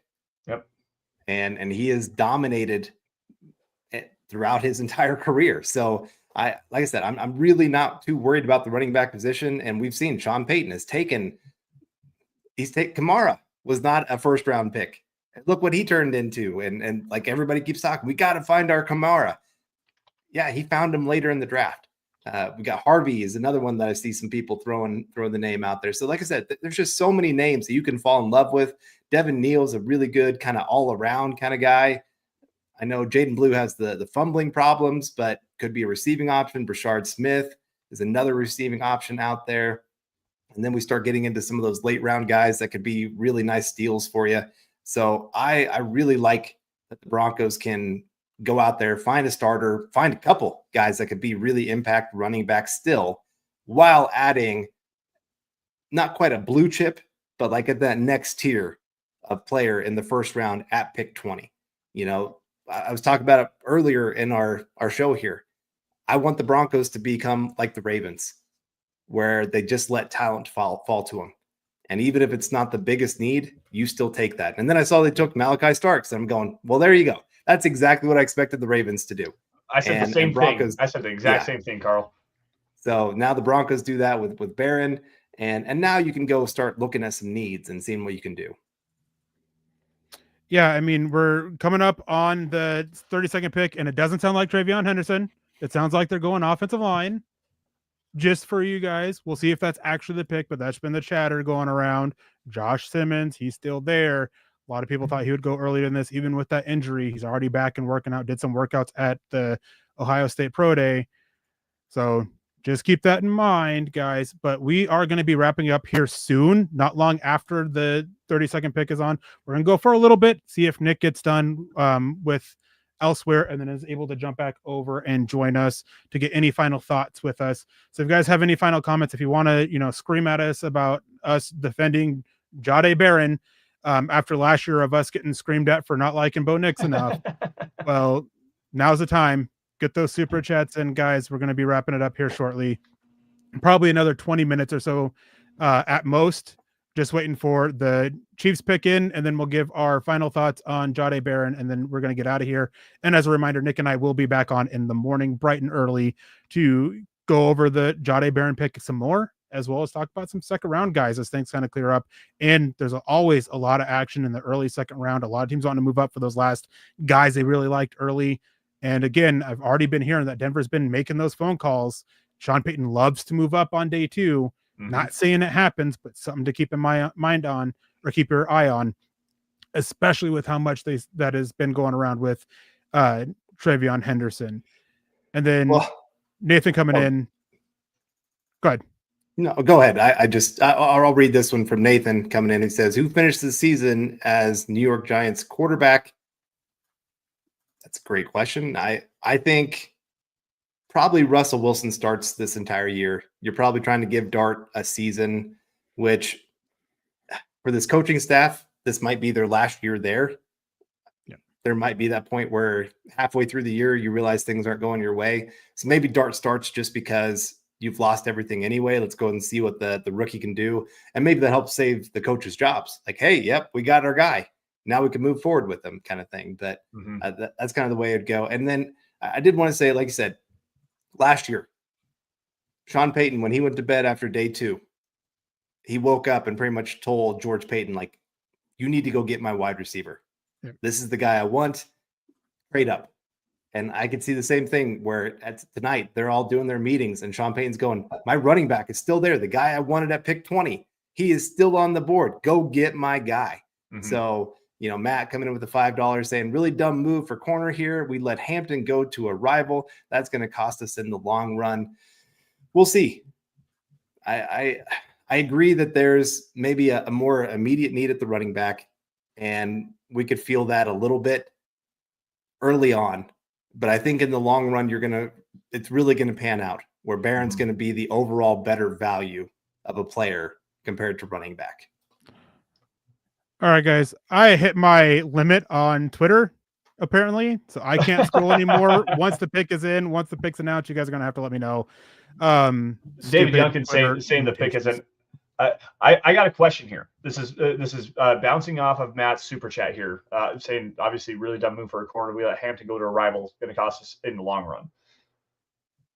Not only did the Chargers get Omarion Hampton, but the Raiders just got Jeanty. Which offense are you more scared of right now? Are you more scared of? So again, you got Pete Carroll with the heavy ground and pound running game. You've got Jim Harbaugh, heavy ground and pound running game. Omarion Hampton to the Chargers, Jeanty to the Raiders, Geno Smith, Justin Herbert. Which one are you more scared of right now? If you're the Broncos, Eric, go ahead. Between the Chargers and the Raiders? Yes, in terms of run game. In terms of run game here. Probably the Chargers, because Justin Herbert is more of a threat in the passing game to help ease up the defenses against the run. Makes sense, Carl? Yeah. Plus the Raiders, they don't have quite the offensive line figured out yet. They still have a few pieces that they're missing at that point. And they have the wide receivers to threaten you downfield. So it's pretty much stop Bowers. You can play a lot closer to the line of scrimmage against the Raiders than you ever could the Chargers right now. So I think that's the way it would go. And the Chiefs do take Josh Simmons for their offensive line. That's a good pick. Travion Henderson was never going to be the guy for them. Just so you all know, it was always offensive line. Yeah. It's just such a huge need. They know it. The Super Bowl showed it. And you've got to continue to protect Patrick Mahomes more than have a running game. And I'm sure they're kind of in that same boat of, hey, we can still go get a running back in round 2 and feel good about that round 3, wherever we're going to go with that. So he's still out there. Broncos could still get their guy at running back. And by tomorrow, everybody's going, oh, we're all good. Why did we panic last night when the Broncos didn't take running back? We still got our guy. So we'll have to see tomorrow how that's going to play out. But no, like I said, overall, I feel good with where the Broncos are at. I'm glad they didn't trade up. I was hoping for a trade back, but I get it. Barron wasn't going to make it any further down the draft. To get him where you did was really, really good value. That's what people got to keep in mind is for a lot of people, they had Barron as a top 15, top 10 pick on their boards. And here he is at 20. It's hard to pass on that. Not only that, Denver turned down trades for him, which shows how much they liked him. And from what I've gathered, of course, you can take this with a grain of salt. One of those teams was the Buffalo Bills, who are wanting to get up for Jahdae Barron. A lot of teams had Jahdae Barron as the number 1 true corner, taking Travis Hunter out of it because of his wide receiver corner conversation. A lot of teams had Barron up there. Part of that is medicals and long-term medical concerns over Will Johnson's knees. But there was a clear drop-off from Jahdae Barron to Will Johnson to, Trey Amos and Maxwell Hairston. So there was a drop-off there. You guys can disagree, but Jahdae Barron was really well liked by NFL teams. Nobody was expecting him to fall by 20. And they passed up on trades to take him, to speak how much that they absolutely loved him. Yeah, we're going to welcome Nick Kendell back into the chat here as Eric and I spent the better part of a half an hour trying to defend the Jahdae Barron pick and whatnot. And dude, Nick, before you got off and went to go do the Falcons podcast with Scott, you said a lot of really insightful things in terms of what Jahdae Barron brings to this Broncos team, man. And I want you to just go back over it again. We've got new people jumping in here every single minute. Like the chat's been around 850 to 900 people. It just fluctuates in and out. But again, dude, what exactly does Jahdae Barron bring to this defense, and why are you so excited for this pick if you are at all? Yeah, I just want to say I did mock Jahdae Barron to the Broncos in one of my 11 3-round mocks, just because I was using different players every time. I did not expect the Broncos to take Jahdae Barron, but I did mock him to the Broncos. I think in version 5.0, honestly. But yeah, he's a versatile player. Ball skills, intelligence, versatility / multiplicity in coverage, tackling. You have a defense that I've always been a little bit afraid to say, and people have really come at me on Twitter when I've mentioned it before. I think Jaquan McMillan's a pretty limited player. I mean, he's a good story, and he's kind of like Luke Wattenberg. I love to have Luke Wattenberg as a 5th round pick for the rookie contract. Your roster has to have those guys. That doesn't mean I'm not looking to find somebody to replace you. At the end of the day, if I get a chance to find somebody that's better than you at a premium position, especially like defensive back, then I'm going to do it. So I always thought he was McMillan a little bit on the edge there. Riley Moss, as an Iowa fan, you can see my little Iowa mashed helmet here, mini helmet, whatever. Riley Moss not only missed time last year with Denver, the year before with Denver, he missed time with Iowa 2 times as well. He has an injury history. I think 4 of the last 6 seasons, he's missed multiple games with injuries. So we're not sure about Riley Moss's long-term health. So you have questions at both spots. Hufanga, injury histories. Guess what? Barron can have a little bit of safety slot ability as well. So you get somebody who can cover.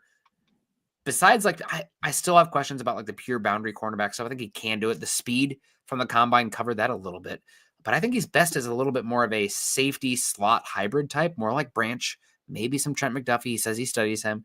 But you have so much coverage on the back end. And I absolutely love how he plays off of Patrick Surtain as your number 1. Do I love him as my pure number 1? No, I don't think he's got the pure boundary, press man, physical profile to be your number 1, where it's pure press island coverage, however you want to play it. Cover 6, plays like cover 1, the match quarters, et cetera, et cetera. But as your number 2, a versatile chess piece, take away running backs, take away tight ends, take away slot receivers. I think he can do all of that really well. So I'm excited about it. And again, this is not a position where there's an obvious pathway for reps for the Broncos, which to me screams they love this kid.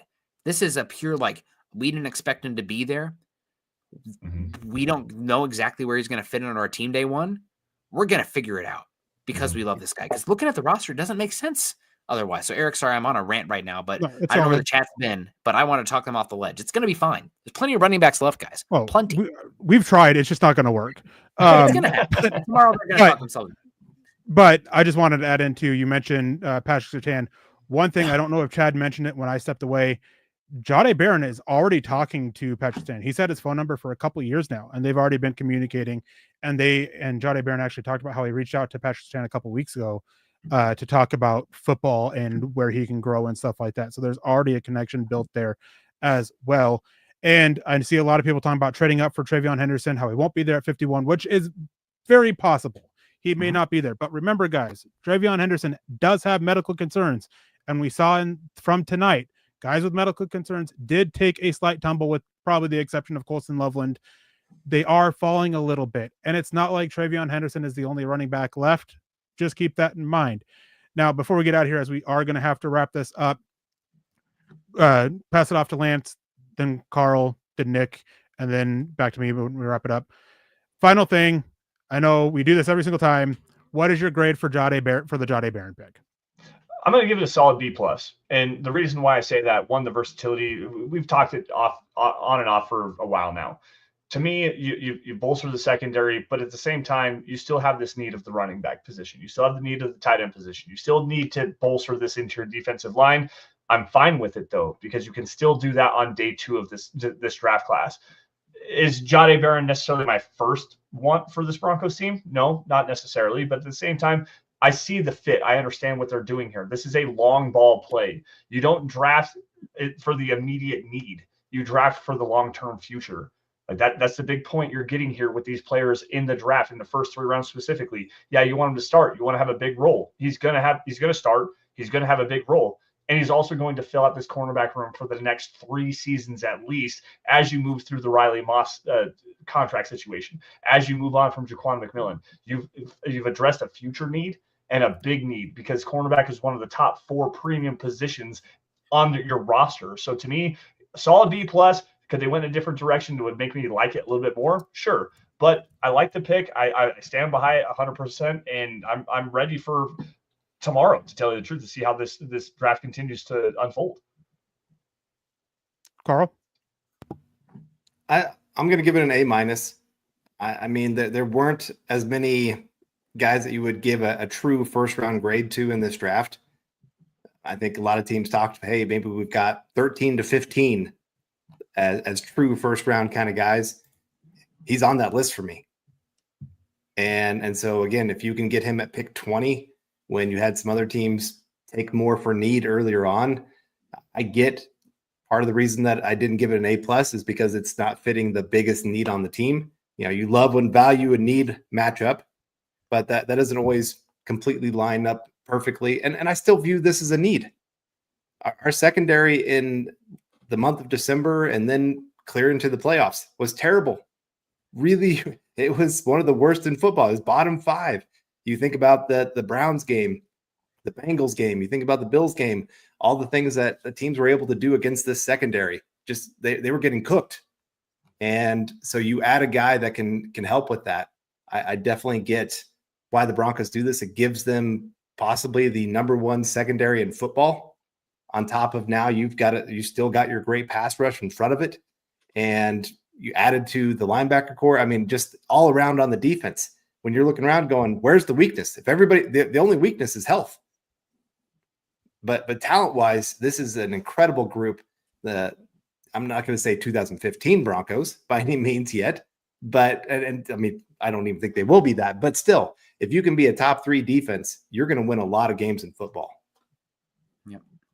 Yeah. I love this. Oh, and that was not the comment I meant to highlight. These dudes are draft nerds. Yes. Thank you, Christopher. Yeah, absolutely. I give it a B.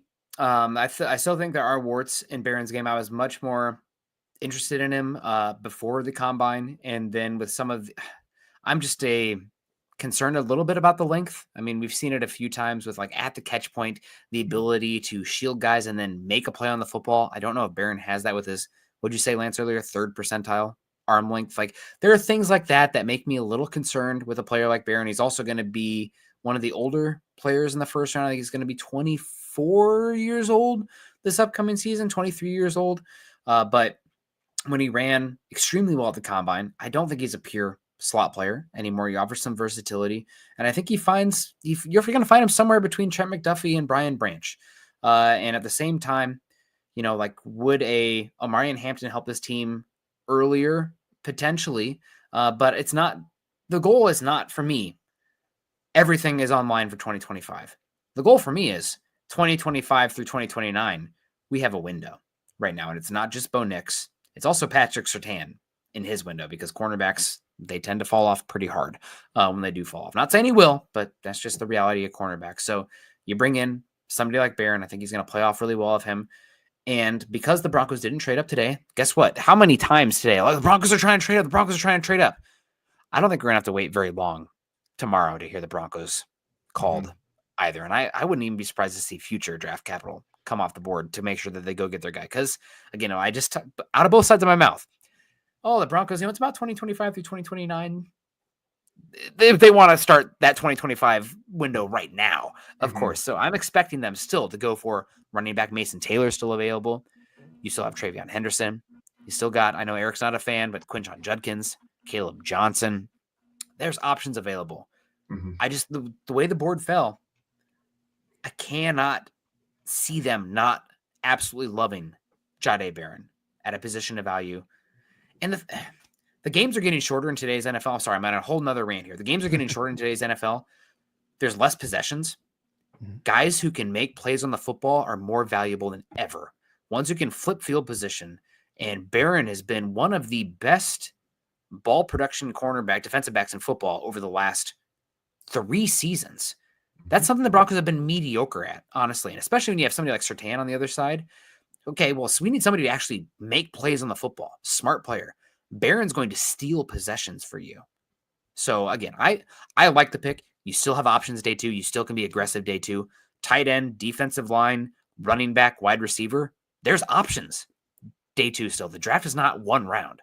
So, I'm happy. I still give it a B because there are warts for him. I don't know if there was an A available on the board, honestly. Probably Derek Harmon, but the medical stuff skews that completely.